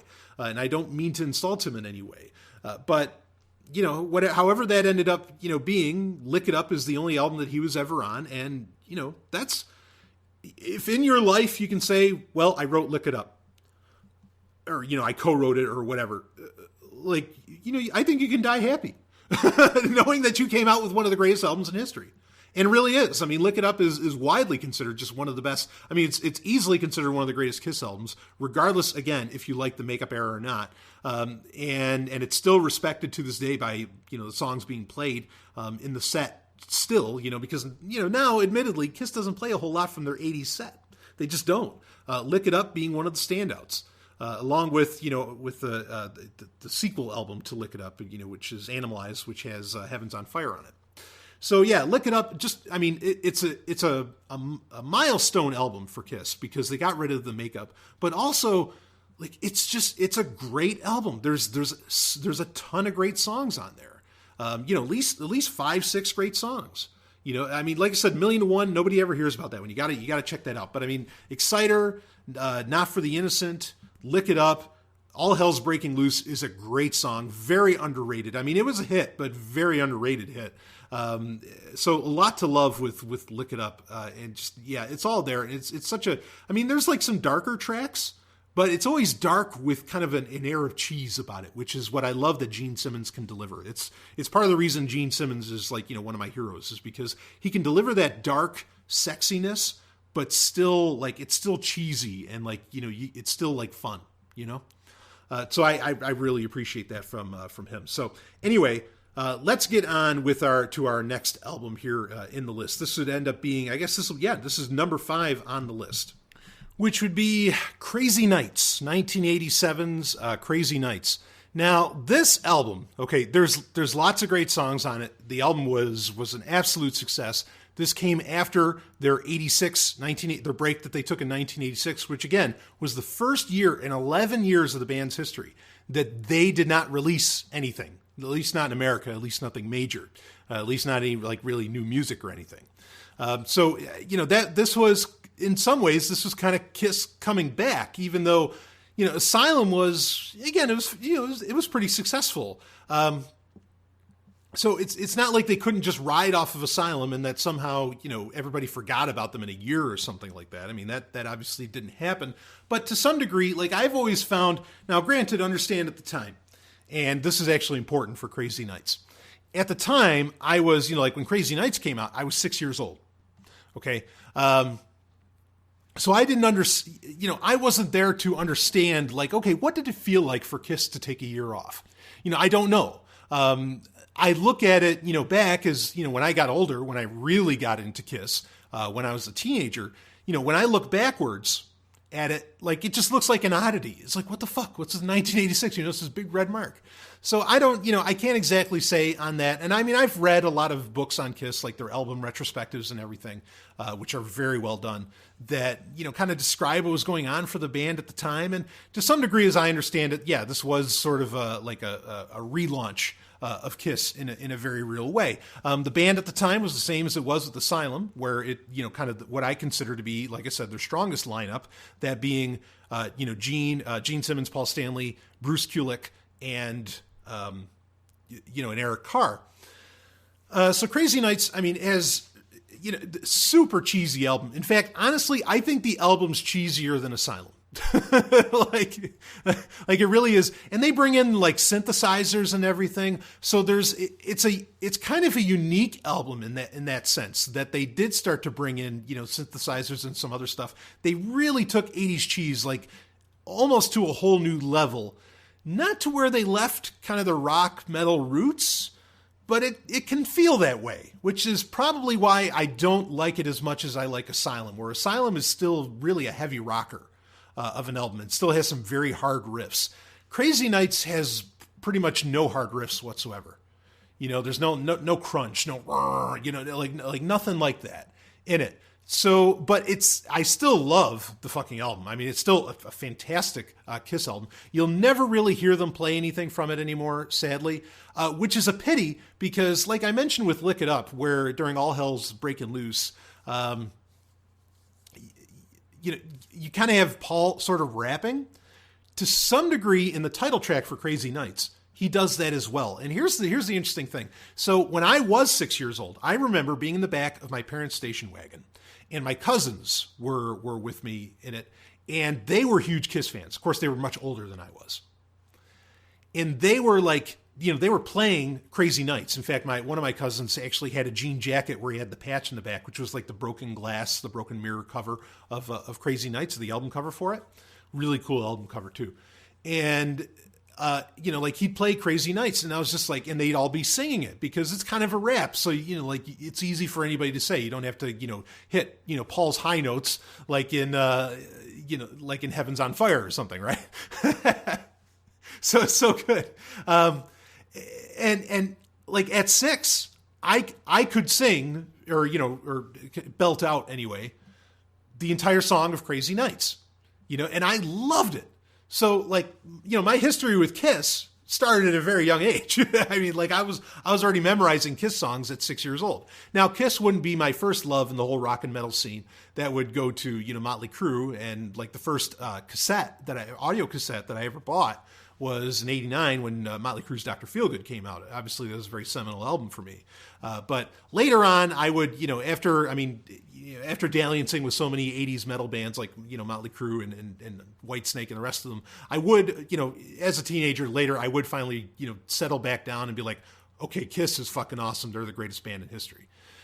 But yeah, I mean, I had that start off, and I never forgot. I can still sing. I mean, obviously now because I listen to these albums all the time, I can sing every word. But like even up until there's never been a point in my life other than thinking back before I was 6 years old where I can't remember being able to sing every lyric or every word to Crazy Nights. So really important album for me in that sense. But I actually like a lot of what's on there. Crazy Nights is a great song. In my opinion, I really appreciate that. The big hits off of that, you had Crazy Nights, you had Turn on the Night, then you had the ballad Reason to Live, which is maybe Kiss's weakest ballad, but it's still good. It's still great. I mean, understand, Kiss, even their worst song, except for Paralyze, even their worst song is still better than what most other people can put out there. Most other musicians and bands, in my opinion. So Reason to Live, it's good. Like I listen to it. I think it's a damn worthy track. There's other great stuff on there. Bang Bang You is a hilarious song. Hell or High Water is a good song. Like I said, Turn on the Night, I already mentioned that. That's really good. And it's not a remake or like a cover of Frank Sinatra's My Way, but Paul does his own little song called My Way on there. I love that song. It's probably my favorite song off the album is Paul Stanley's My Way. I listen to that all the time. I mean, tons of synth in it, tons of synthesizers and everything. But I think it's really cool.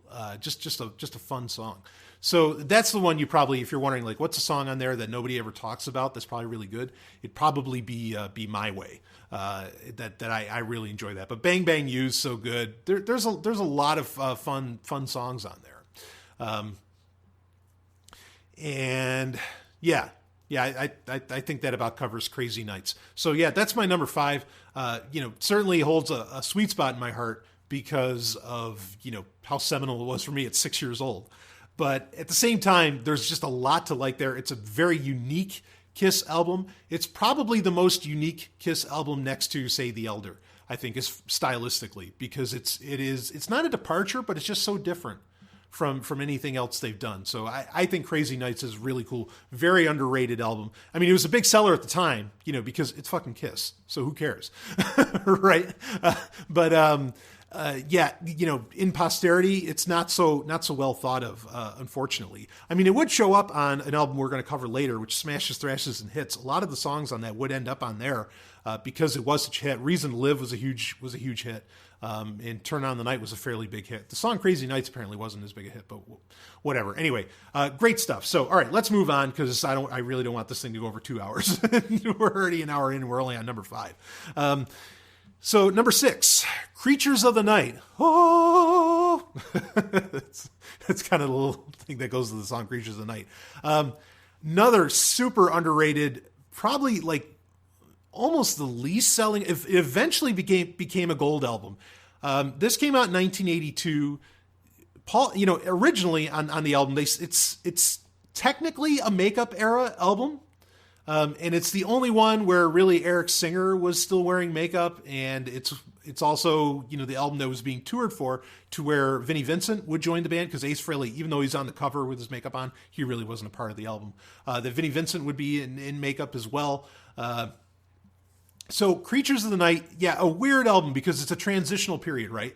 Like MTV suddenly became a thing, and of course you had the music video, which is very well known, and the song that is fairly popular, which is I Love It Loud. I think it's a great song too. And that, that would be big on MTV, or would get some play on MTV and everything. Just a really, really great, simple, kind of rock song. I Love It Loud's really good. But anyway, it was a transitional, time, because they were getting rid of Ace, which was, Ace was such a big deal for the band, I think, or I know.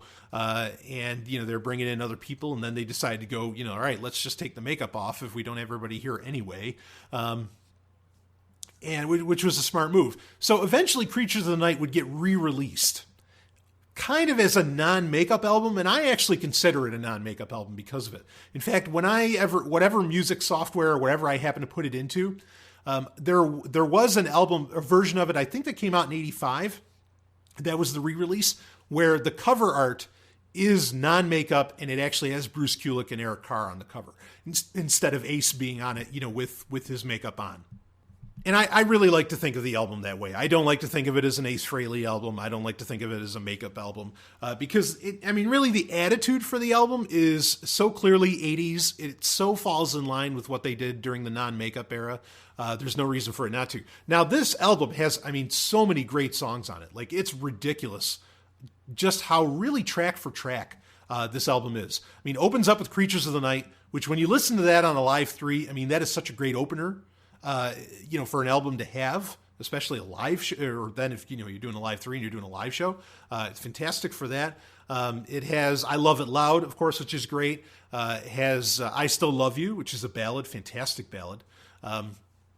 There's some really underrated tracks on there. Rock and Roll Hell, very underrated track. Fantastic, though. There's a lot. Danger, I think Danger is a very fun song. For Paul Stanley to do. Danger, danger. I'm not going to sing anymore for you. That's like just a really fast riffing song, and a song that actually, if you watch, particularly I think it was the Animalized tour, a song that they would do live that for some reason was never like a huge hit. But it sounds so good live. I don't know why they never messed with it more. There's a song called War Machine on there, and it is heavy.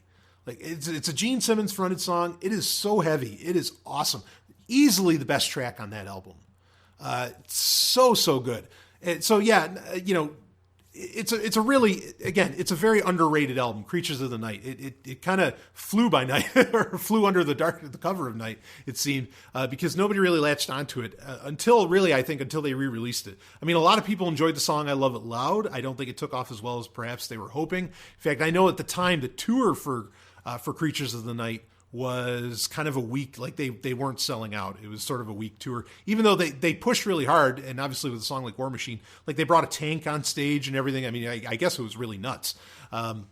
So a pity, but yeah, I think that's just a tremendous fucking album. So, number 6 spot definitely could easily sit in the top 5. A lot of people, again, makeup or no makeup, really respect that album because it is so damn good. So yeah, Creatures of the Night, fantastic. And just listen to the song War Machine. You'll get what I'm talking about. And Rock and Roll Hell is another great one too. Gene really shined on that, as to where after that album, Paul would definitely be the person, to shine from there on. All right, let's go on to, I guess this would be number 7, and that is 1989's Hot in the Shade. Woo! Now this album, this is a good album. This is fun. They dropped pretty much I think they dropped all the synthesizers in this, from 87's or 87's Crazy Nights. They did have a release in 88, but we'll get to that. So Hot in the Shade in 89, this was not like, so there's a ballad on there that ended up becoming huge. And that song is Forever, which I think that might have also cut them a number 1, kind of like Beth. So obviously Kiss is really good at ballads. I don't mind when they don't do them, but Forever's a good song. I understand. I get it. But this is an interesting album because they lightened up a bit on style, but they're definitely not doing like that 80s flash. It almost sounds like a Tesla album afterward in a way. Like it's very, very different. And there's some more Paul doing his little bit of rapping. My favorite song on the album is Read My Body. Never a hit.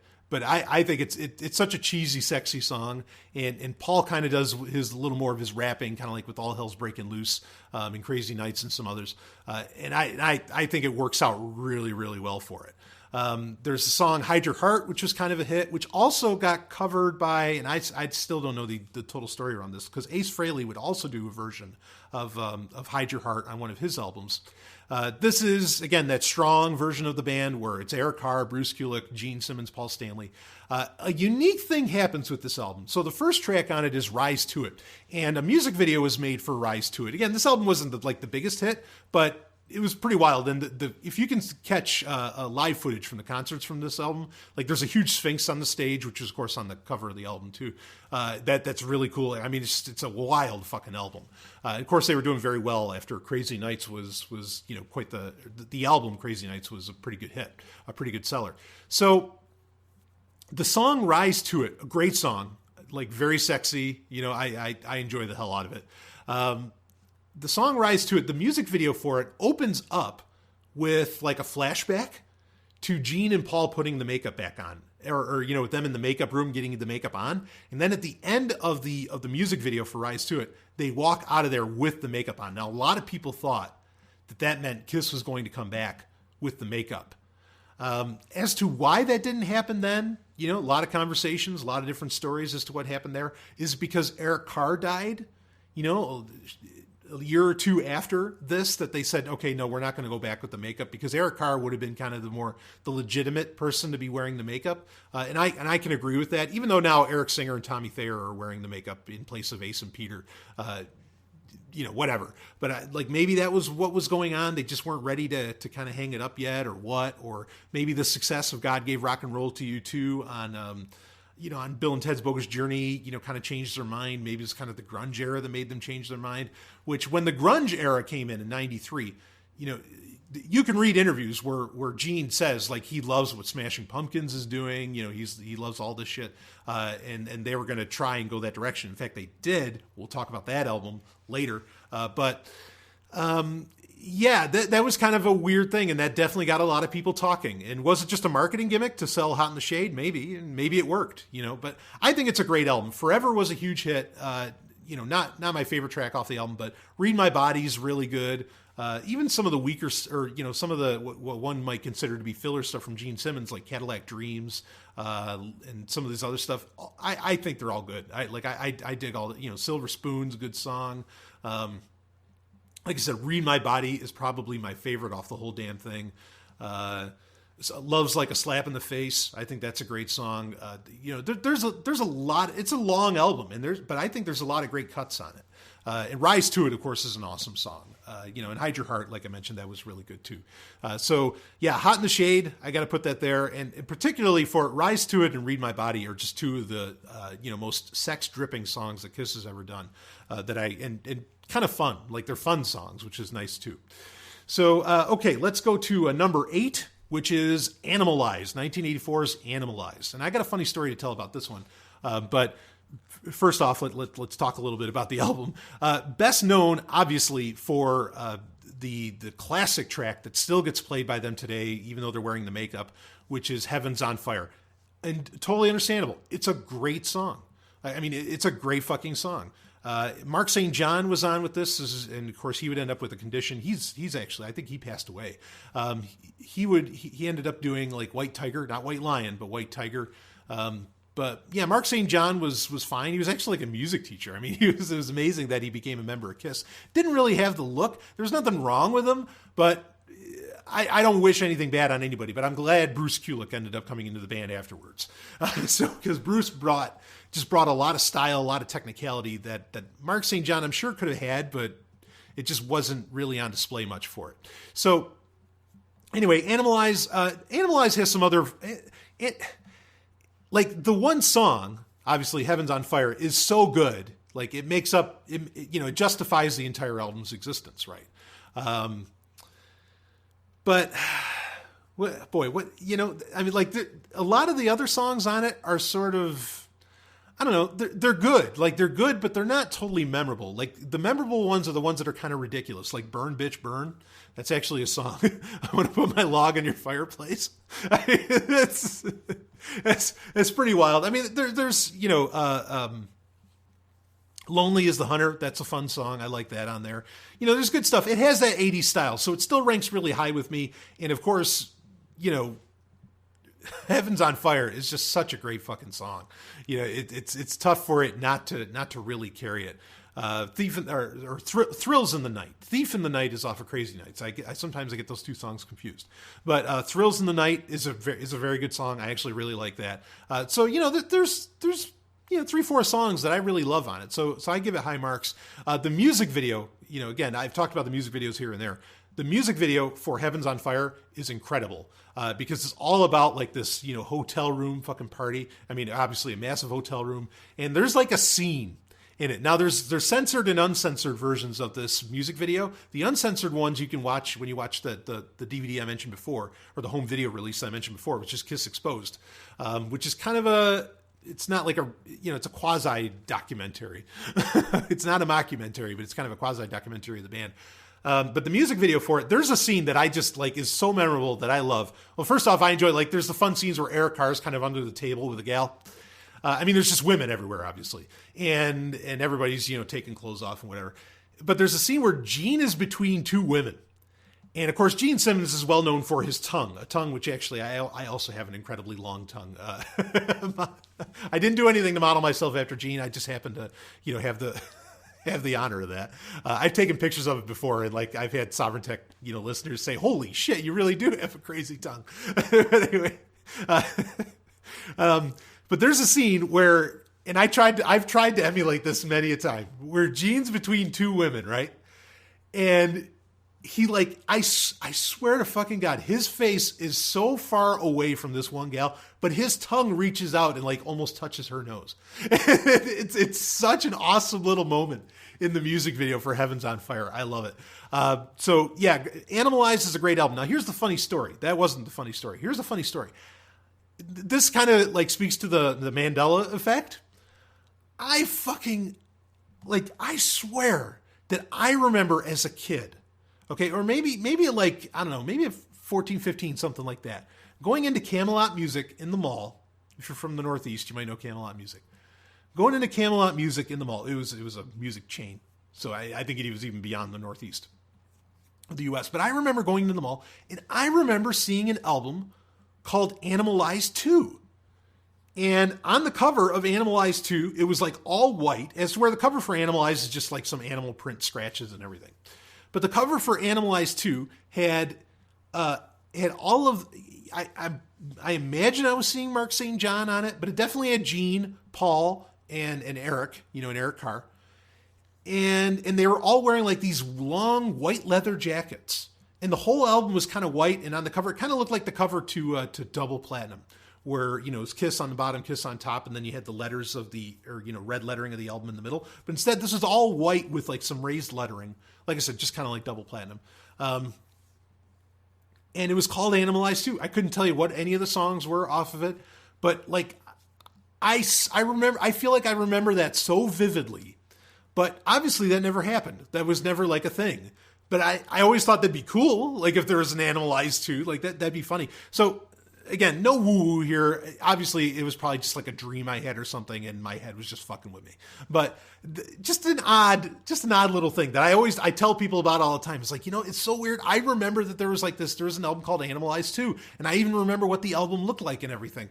Even though I wish, I don't remember if, I know there was a track listing on the back because they had the 4 members standing in those white leather jackets on the back. But yeah, I don't remember any of that. So anyway, just a funny thing, just odd, whatever.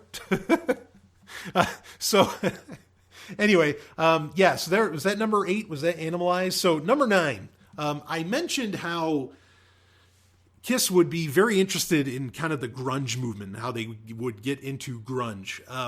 And you can read more about how this album was created. And in fact, like I said, Gene comes right out and says, hey, I love what the Smashing Pumpkins are doing and all this stuff. I think this is great. And actually with this album, like in the beginning of it, you hear some backmasking lyrics, kind of where it's, it's run backwards. And it's actually mentioning Billy Corgan of, lead of the Smashing Pumpkins. But the album is Carnival of Souls, which came out in 97, which is after the announcement, the big announcement that there was going to be the big reunion tour with, Ace and Peter and everything.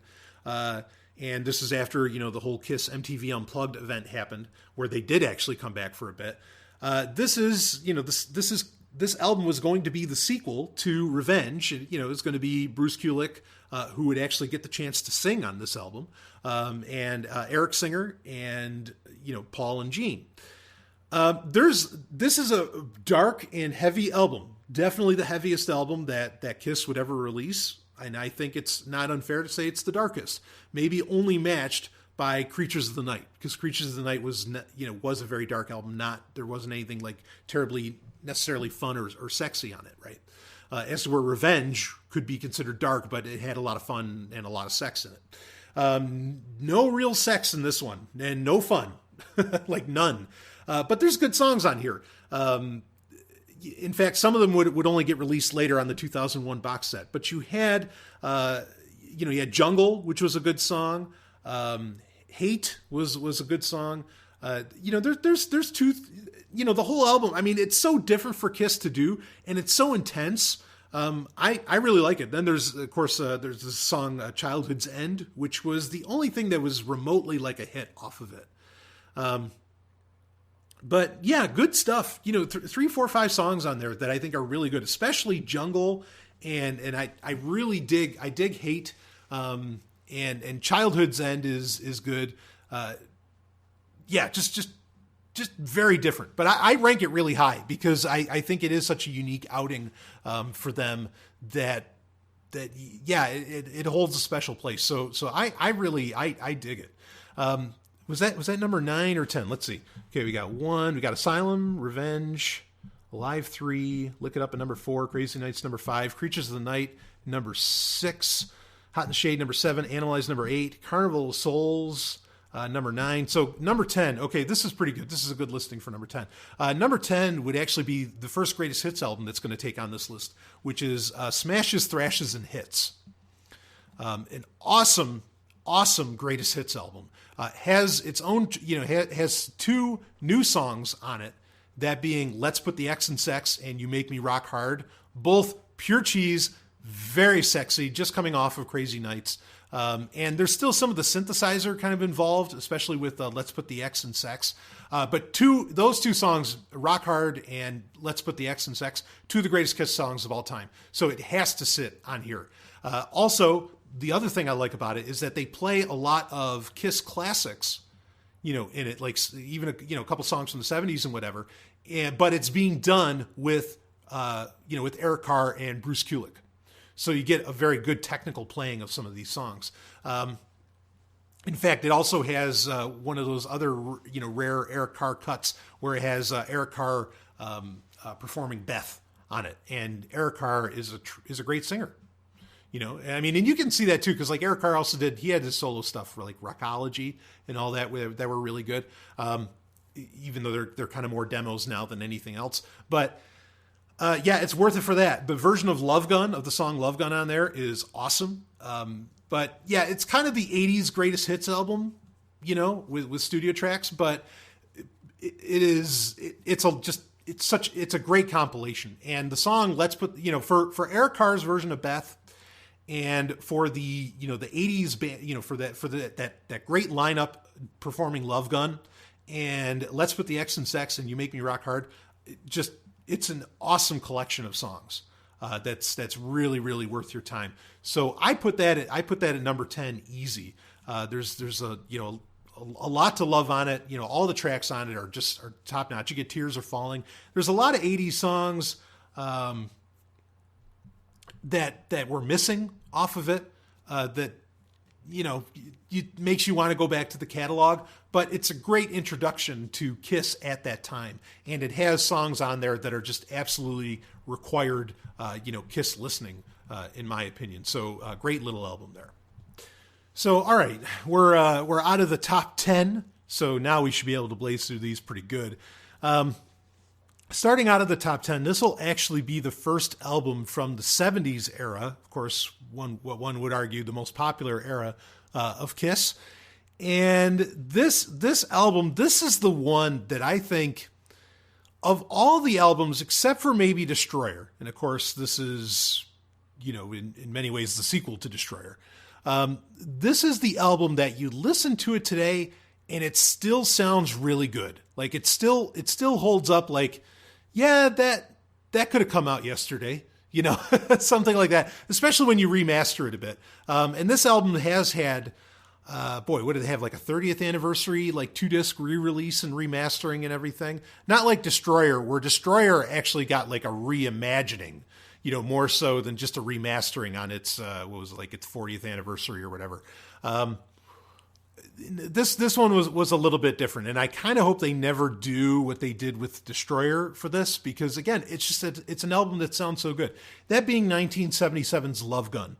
Now the song itself, Love Gun, that is such a great rocker. Like that is kind of it's really where I think Kiss started to get into where it's, Kiss would play a little bit faster, which would become a hallmark in the 80s, I think, where they'd have a little more speed to everything that they're doing, instead of just like the pure simplicity, perhaps, of their music of the 70s.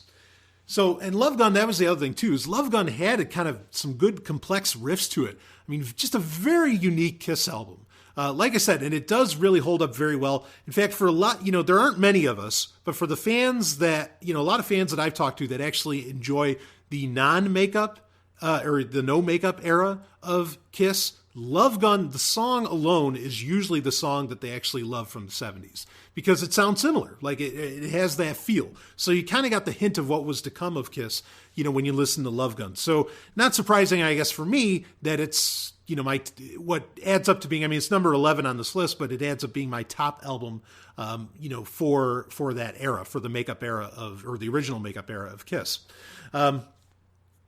I think that, there's some fun tracks in that. Christine 16 is a great song.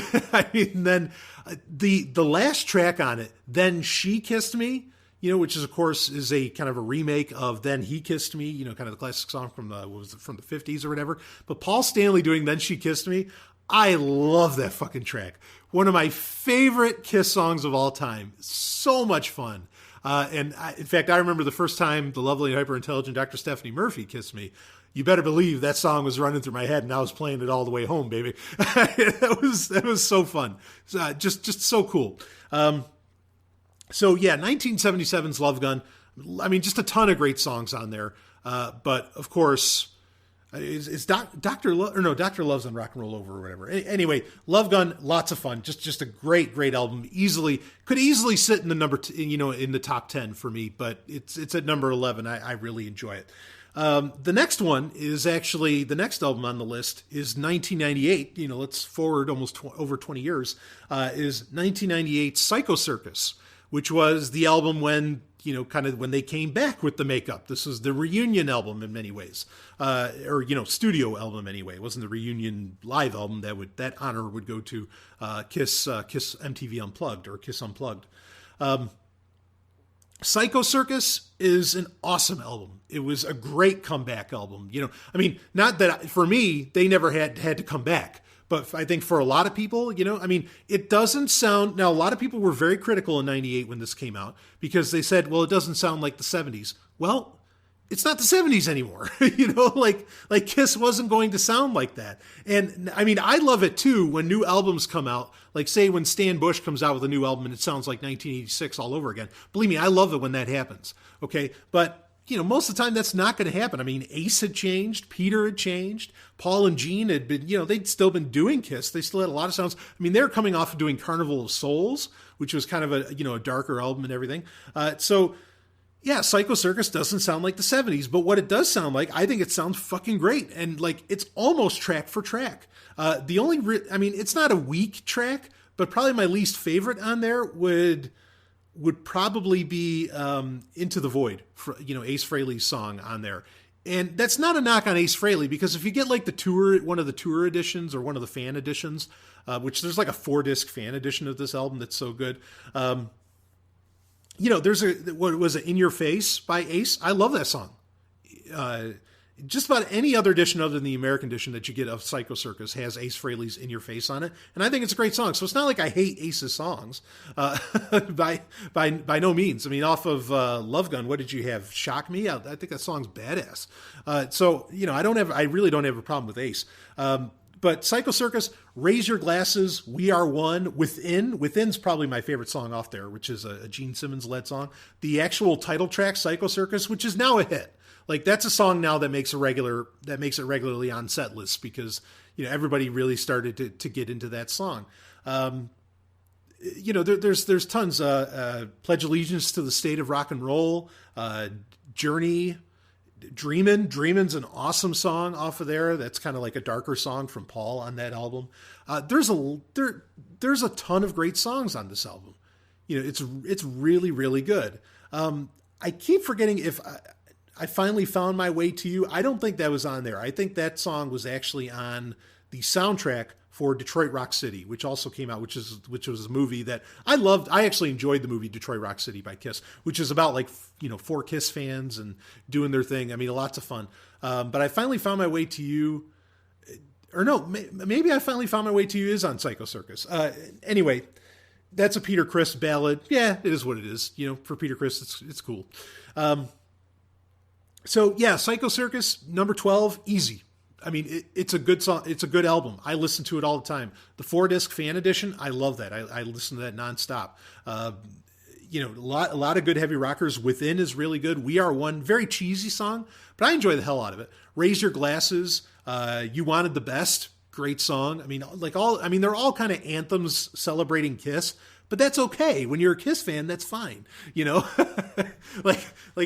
works. You want that. But probably best track off of there is Within.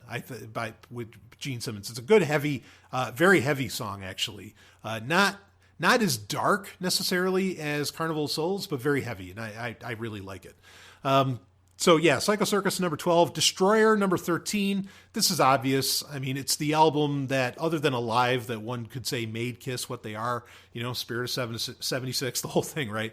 Lots of great songs on here. Even the funny, like cheesy ones. Great Expectations. Detroit Rock City is obviously great. Shout it out loud. There's so many fucking awesome songs on Destroyer.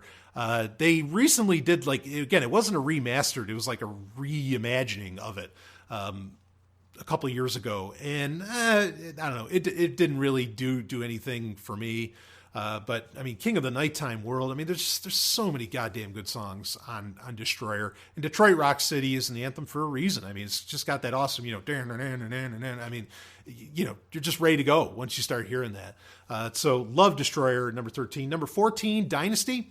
Like I said, good album. Obviously, I Was Made for Loving You is the best track on there.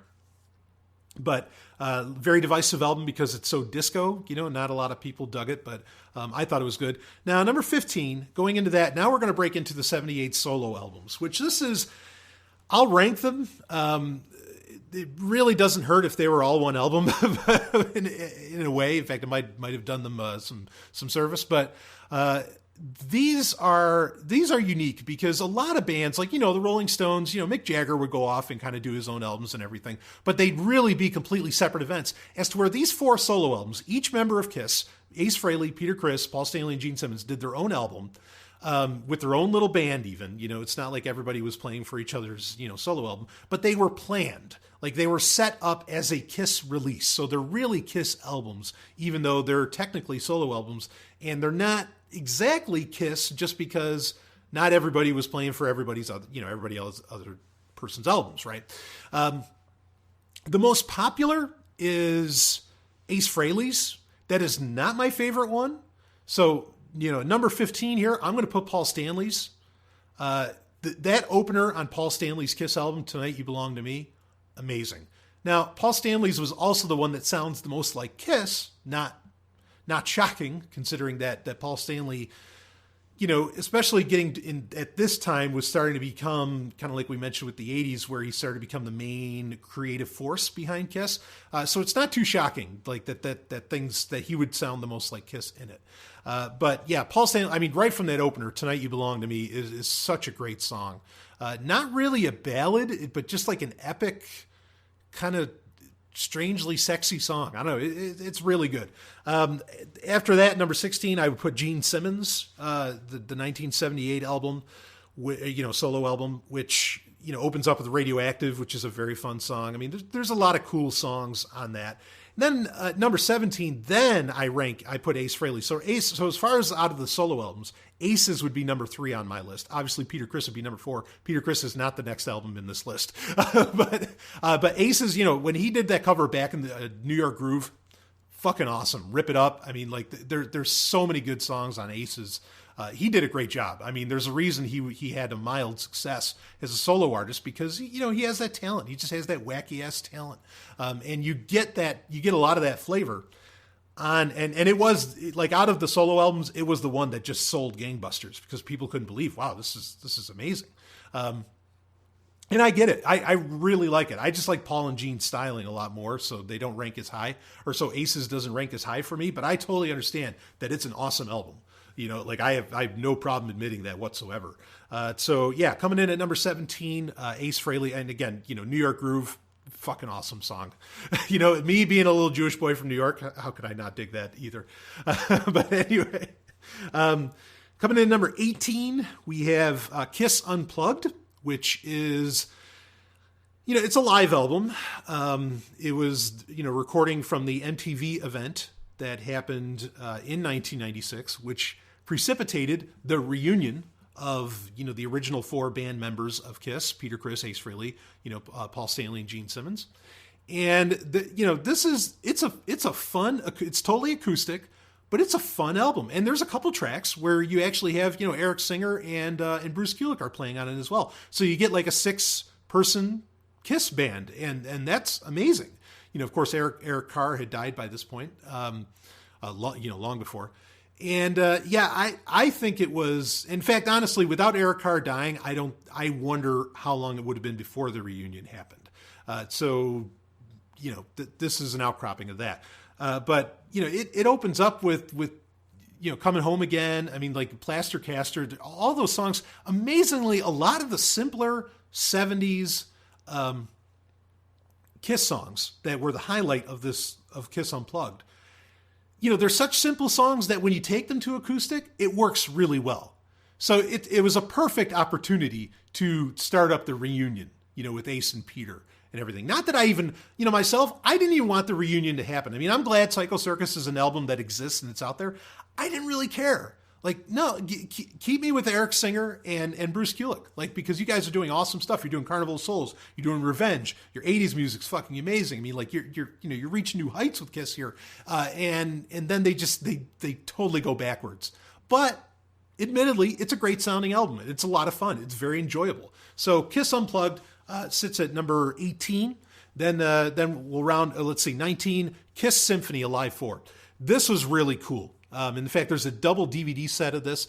Now, Kiss Symphony wasn't supposed to be a live 4. There was actually a recording done, I think, in 1999 that was part of what ended up getting named the Millennium Tour. Maybe was supposed to be something else. It was supposed to be a farewell tour, but after the reunion in 96. But this ended up being a live 4, and Peter Criss would be playing on it, did a hell of a job. And Tommy Thayer would be taking the ropes. They did not bring back Bruce Kulick, but Tommy Thayer would be, pulling strings for Ace Frehley instead. Ace Frehley wouldn't be there. I enjoyed, this is a double disc album. Very, very good. In fact, there's a single disc version, which actually has a studio cover of, is it the Ramones? Rock and Roll Radio. That's an awesome little Kiss tune. Lots of fun, even though it's a cover song. But the 2-disc version, really good. In fact, the song that really benefits, because it was, they had the Melbourne Symphony Orchestra. They did this in Australia. When they did, so the first disc is a lot of acoustic, and like they don't bring in the full symphony until later in the show, which ends up being the second disc. On the second disc, like when they do Black Diamond, which is probably my favorite song off of the original Kiss, off the self-titled Kiss album, when they do that, like when the symphony crashes in, that is so awesome. Like that is so good. So yeah, wow. Which, by the way, Black Diamond is also a great bonus track by Yoshiki on Kiss My Ass. Kiss My Ass is not on this list. Kiss My Ass is was like an official Kiss released cover album by other people like Garth Brooks and a whole bunch of other people to do Kiss songs. And Black Diamond on there is done symphonically by Yoshiki. And that is a great track and was a prelude really to hearing just how good Black Diamond sounds with a full symphony behind it. And of course, Peter Criss there, belting out the lyrics and, Paul doing the thing and everything. So that's a lot of fun. Shandy is also from Unmasked, which that album will be very low on this list. But that sounded really good in the acoustic style on there. So, there's a lot to like with the Live 4. I thought the Kiss Symphony thing was a great trick. Very cool. Obviously, a lot of bands have done it. Kiss was not breaking any new ground with it like they did with, Live 1. But it works. Like, it's cool to hear. And I don't know that I care for every version of the song. Like, there's some, like, when you take something like Metallica's S&M, right, which is there where they worked with Michael Kamen, and they did a symphonic thing. Like, most of the songs on that, I actually like the symphonic versions better than I like the album cuts from Metallica. Of Wolf and Man and things like this. I can't really think of, other than maybe Black Diamond, I can't think of a song on there where I'm like, yeah, I think the symphony really added something. I don't say it. Like, I get it. Some of it's cool. King of the Nighttime World, a lot of the other stuff was a lot of fun. But some of the songs maybe that they could have done that would have been awesome with symphony, they didn't do, so whatever. But it's still a great album, definitely, belonging in the top 20. And definitely my favorite Alive album aside from Alive 3. So number 20, rounding it out, here's actually another greatest hits album that didn't get a wide release. And there's 4 new songs on it. 3 of the new songs on it were put on the box set, the Kiss box set in 2001. But, it's a shame because the one I think that they didn't include on there was such a good song that I have to count Killers. Otherwise, I'd write off Killers if all 4 of those songs were on the box set. But for some reason, they left one of them fucking off. But the song that I think is really good off of Killers is I'm a Legend Tonight. And that's the song that didn't make it onto the 2001 box set, which just blows my mind. Because it's a really sexy, kind of a deep song. I mean, simple, but I really, really dig it. I'm a Legend Tonight. It's all one of the lyrics is, I know I got to make it till 5 a.m., meaning that, Paul's going to be stooping till 5 a.m., all night long. It's so good. But the other 3 tracks that were unique to it were Down on Your Knees, Nowhere to Run, and Partners in Crime. Partners in Crime being the weakest of the 4 new songs on it.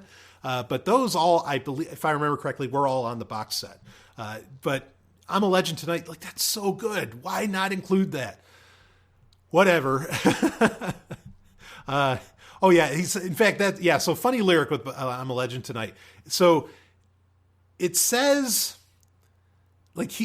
believing in 5 o'clock, meaning that he's going to make it to 5 o'clock. But if you look in the I think if you look in the booklet, if I remember right, and I think actually if you go to any lyrics site on the internet for that song, it says believing in Bible crop.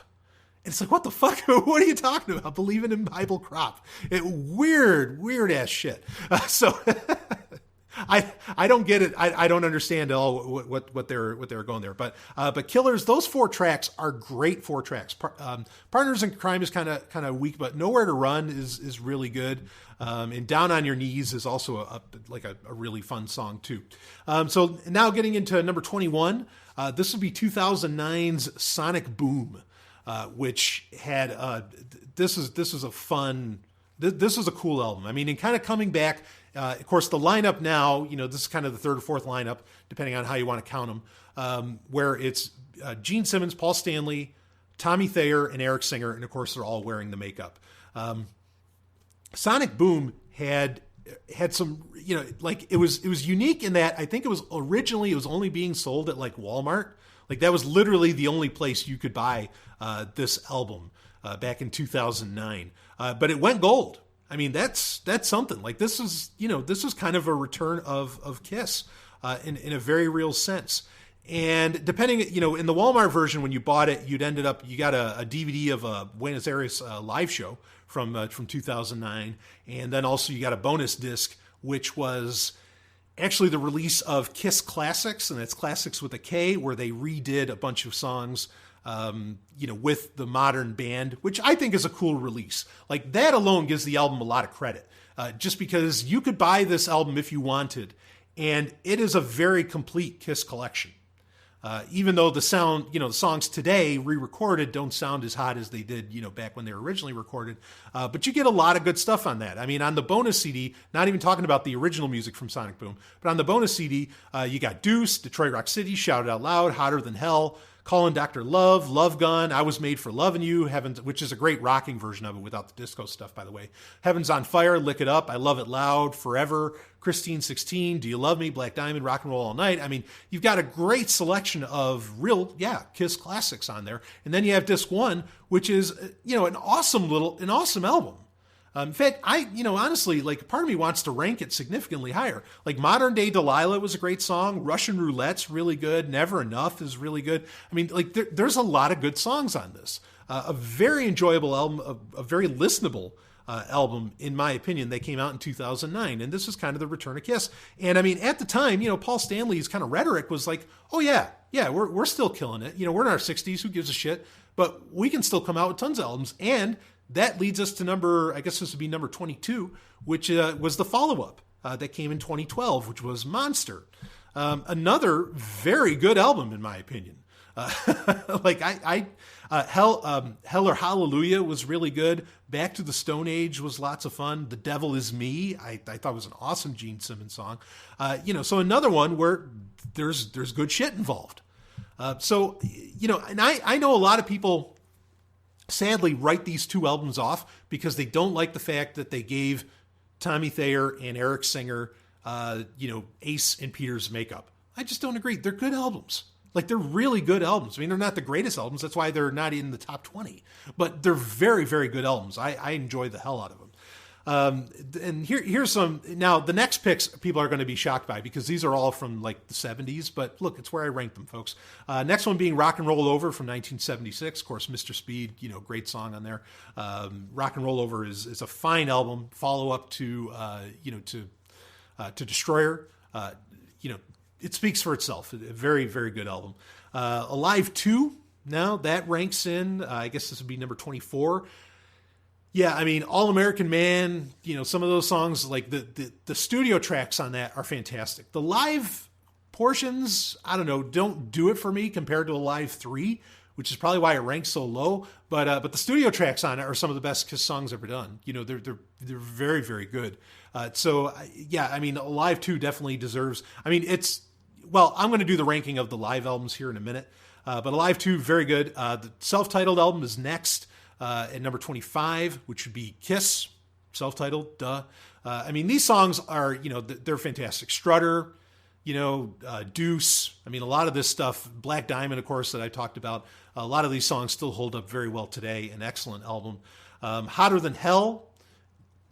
Cold Gin, the song Hotter Than Hell. They're fun songs. Like, they're not stylistically great. They're just very fun songs. So it doesn't rank very high for me, but that's a number 26. Dressed to Kill. Now, this is the album that Rock and Roll All Night, arguably the biggest Kiss song of all time. Rock and Roll All Night was originally on Dressed to Kill, but the version that everybody kind of remembers is off of the, double live album, Alive. But Dressed to Kill, not the most memorable album. And even, understand this, even like Gene and Paul will tell you that the first 3 albums, which we just broke down, Kiss, Hotter Than Hell, and now Dressed to Kill, they don't consider to be their best albums. And they don't consider them to be, they Kiss, they really like a lot of that. And there's something to be said for that first album, Magic. But, they know that this wasn't really pushing us as far as the album presentations. And that's why they always push so hard with their live albums, because that's their chance to go back and really give the punch to a lot of these songs that maybe they like the songs from the first 3 albums.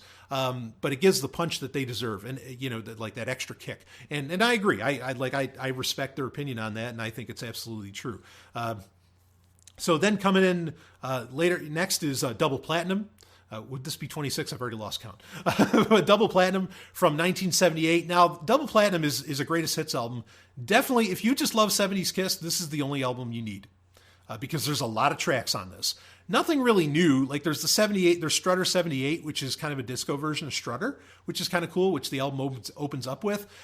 There's a lot of interesting, I don't want to say remixes, but cuts where one song kind of leads into the other when they originally didn't do that.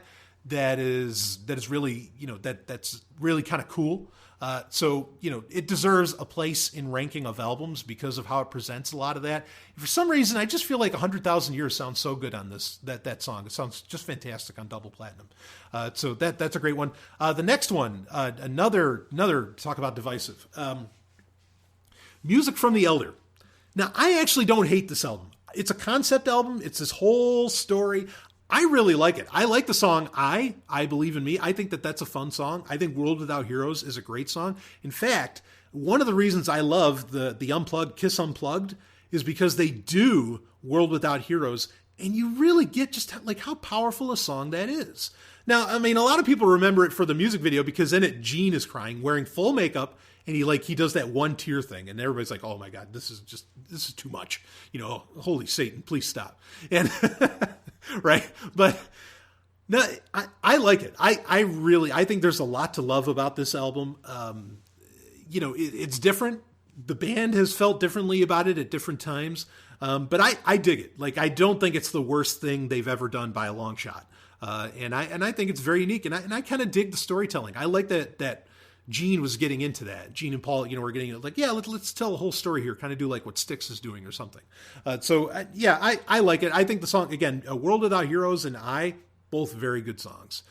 Some of the more operatic stuff that Paul does, yeah, I get it. That's not really the best, but like I said, it's certainly not the worst that they've ever done. And if anything, compared to the rest of the albums on this, that'll top out this list, it does have at least 2 good songs instead of maybe just one that you kind of let slide, right? So I got to give it that. Next on the list is actually the box set from, which is literally that huge 4 or 5 disc, 2001 box set. And the box set was really cool because it brought a lot of songs from releases around the world that maybe America never saw, and it finally put them in one place, which was really nice, even though it didn't really collect everything. But it's worthwhile, and there is a demo track, I think on disc 3, called Time Traveler, which is from the 80s. The song is great. It's pure 80s Kiss, and non-makeup Kiss, and it is so good. And I think it was supposed to be for a movie or something. But Paul Stanley's in perfect Paul Stanley form. And I think that track alone is worth the price of admission for the whole thing because it's such a unique track. And you get a lot of unique cuts from Carnival of Souls, which is one of my favorite albums by Kiss. So I think it's a very worthwhile collection to have. And also it has what was kind of unique at the time. It had a track from what was supposed to be a Live 4, not Kiss Symphony like we talked about, but what was originally supposed to be a Live 4, which will be on this list. So yeah, the box set really cool. At the very least, it has Time Traveler, and that's totally fucking worth it. And it has those great cuts from Carnival of Souls. And at the time, I mean, for a few years, people were wondering, okay, you advertise, you put a track from, like a version of Detroit Rock City or a Rock and Roll All Night from Alive 4. Where the fuck's Alive 4? And people were waiting forever for Alive 4. And even in 2006, when Alive 4 finally, not 2006, 2003, when Alive 4 actually came out, people are like, hey, this isn't Alive 4, and we know it's not. Where the hell is Alive 4? So the box set was really worthwhile for a long time. It doesn't hold up necessarily as well today as it did then, as far as its importance with what it delivered, but still a great box set. And it covers so much great music, but you're buying 4 or 5 discs, depending upon the version that you get. Next in the lineup is the last of the Kiss full band albums, and that is Unmasked from 1978. Now, this album, the album title is a trick because they didn't get unmasked, obviously, until 83 with Lick It Up. There is one good song on there. The rest of it, I don't really care for the album. So, and I barely ever listen to it. I try to listen to it just to know it, just for Kiss, posterity. But it's obviously an album where people were just not feeling it, and they're coming off of, did I say it was from 78? It's from 1980. Because I was just like, it's coming off of Dynasty, but I said it was 78 and Dynasty is 79. You're coming off of Dynasty, not a great sequel album to come off of, but it had the song Shandy, which is a fun song. I mean, it's not a rocker at all.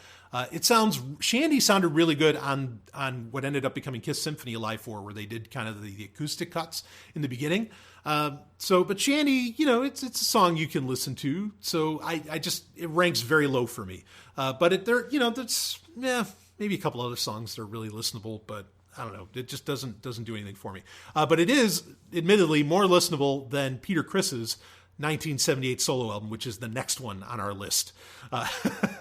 How many? Wait, we're definitely over 30 now. Peter Criss, very low ranking. I don't really care for that album at all. Some people might dig it, kind of bluesy. I don't know. I don't feel it. I didn't feel it. It didn't hold a lot for me. But it is all, it is original music. It is original Kiss music. So I actually put it higher than, and this is the part where people are going to go nuts because they're like, where is Alive 1? The seminal Kiss album. Where the hell is it? Alive 1 just doesn't, I don't know, it never, again, I guess it's because I grew up with Alive 3 that the other Alive albums, the live tracks, just don't hold up for me. And so Alive 1 ranks underneath all those because there's nothing really original there. It doesn't, I get for people why it's a snapshot in time and why it means so much for so many people. And I understand its importance in the lexicon of live albums. It made live albums legit again because before, live albums were just kind of something you'd toss out there and throw away to make a few bucks. Not unironically, that's what live albums have become again, in the past decade. But at least most of the time. But at the time, this was a huge deal. I totally understand that, but it's just, I never listened to it. It just doesn't mean anything to me. So, and I don't even listen to it for posterity's reasons, or just have it in my head. It just doesn't mean anything to me. So it's not the bottom of the list, but it's second to bottom because here is the bottom of the list, folks. We're 2 hours in. The bottom of the list is Alive, the Millennium Concert, which was originally supposed to be Alive 4. Now, this came out on that Alive box set that I mentioned when we were first talking about Alive 3. And this came out in 2006. And so they called it the Millennium Concert. That's obviously not what it was originally supposed to be named because it was probably supposed to be part of the farewell concert or whatever. Back in 99, and it was originally recorded in 99, even though it wouldn't come out for almost 10 years later. But this album, nothing new. There's just nothing new here. There's nothing exciting here. So I get it. I'm glad it came out. There's probably a really damn good reason why it came out as part of an Alive box set and not as its own CD.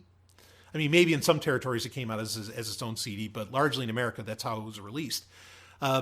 So yeah, it doesn't add anything to me. Now, if I were to count it as an entire Live box set, it would probably rank significantly higher for a couple of reasons.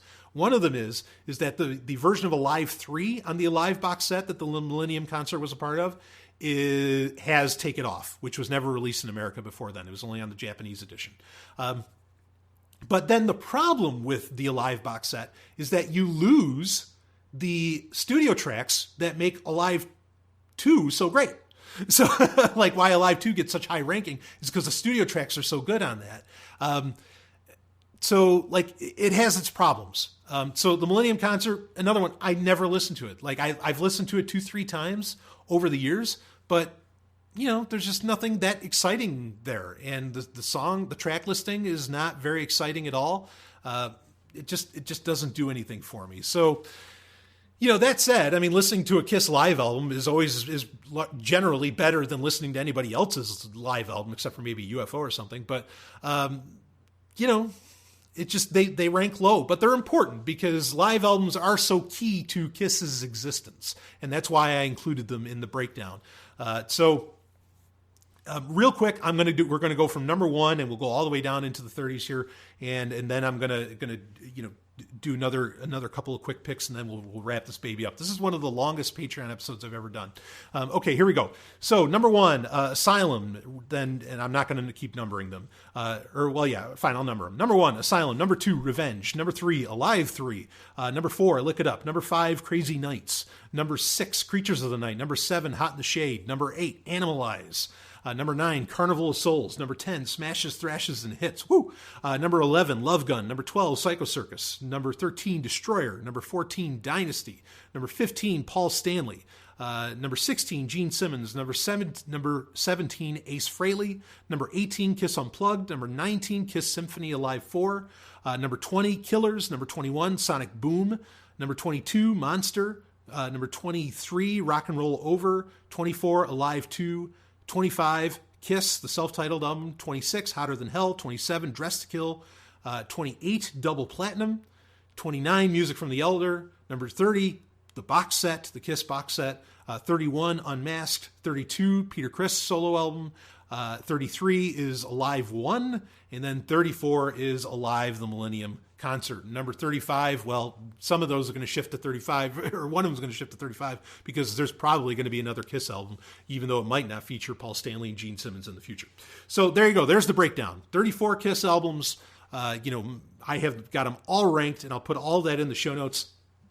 Now, real quick, like I said, the live albums are so important, you know, to Kiss, that I want to just, you know, rank the live albums. Honestly, they'll largely rank just as, you know, as they did in the ranking, but I want to break it down. So number 1, obviously Alive 3, especially with Take It Off, the version with Take It Off on there is just such a great Kiss album. So I put that at number 1 as far as live albums from Kiss. Kiss Symphony Alive 4, I actually put in number 2, which that did not rank the highest, the same way as far as live albums in my total ranking. Kiss Unplugged, I put it number 3, which Kiss Unplugged ranked higher than Kiss Symphony in the breakdown, but for different reasons. But as far as like live albums go, like listenable live albums, Live 3, Kiss Symphony, then Kiss Unplugged. Then I got to give it to Alive 2 for, again, those studio tracks are so good. And then Alive 1, and then Alive the Millennium Concert. So that's the order of the actual, just the live albums from Kiss that I put them in. And if you didn't want to count Unplugged, if you just wanted to count the albums with the name Alive, then yeah, it's Alive 3, Alive 4, Alive 2, Alive 1, and then Alive the Millennium Concert.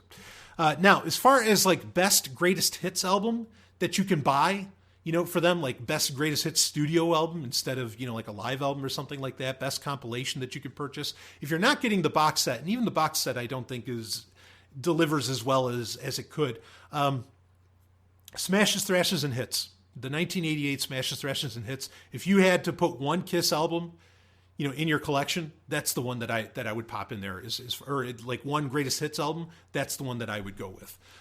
You know, again, Let's Put the X in Sex, You Make Me Rock Hard or Great. Especially if you get the Japanese version, that has Crazy Nights on it. It has a couple other extra tracks that aren't in the American version. That makes it an even more complete collection, in my opinion, of great music. And you have Eric Carr doing Beth on it, which is just fantastic. Like it's so good. The best version of Beth, you know, bar none. And that's a beautiful song. I can admit that. Let's see. Then we've got, now this is the end. like if you could only have one Kiss album out of all the ones we've talked about, just the one Kiss album that you need to, okay, I can just pick one. What would it be, that offers maybe the best perspective of Kiss, gives the best Kiss attitude, the best, Kiss technicality, all of that different stuff. Like what delivers. And it's not going to be Asylum, which was the top pick, which is my, my favorite Kiss album. It's actually going to be Alive 3. I got to give it to Alive 3. Like if there was one Kiss album that I'd hand to somebody, that's the one. Even though it's not a studio album, even though it's not studio cuts, just the attitude, the energy, the representation, the retrospective of it, all of that just makes it like the Kiss album in my opinion. And it's also them in their prime. Like, you could argue if you feel they're out of their prime since the 70s or something, but I think they're really in their prime, and that showed with, of course, the album Revenge. But yeah, Alive 3 is it covers all the bases. It hits all the high notes. It does the 70s, does the 80s, does the 90s. I mean, it's got so much going for it. Again, Psycho Circus, Sonic Boom, Monster, they're all good albums, that can't be, and Carnival of Souls as well, obviously, can't be represented by Alive 3, but what does get represented gets put on in the best shape that Kiss has ever been in my opinion. So yeah, Alive 3 is the real takeaway album here, in my opinion. So there we go. There is a complete ranking of every Kiss album, even live albums and some of the greatest hits that matter, that actually had new content on them and all that. I can't really think, honorable mentions. Yeah, like Paul Stanley came out with a solo album a few years ago called Live to Win. It's an awesome album. Gene Simmons, boy, this would have been back in, was that 2004, 2005, when he came out with his another solo album called Asshole.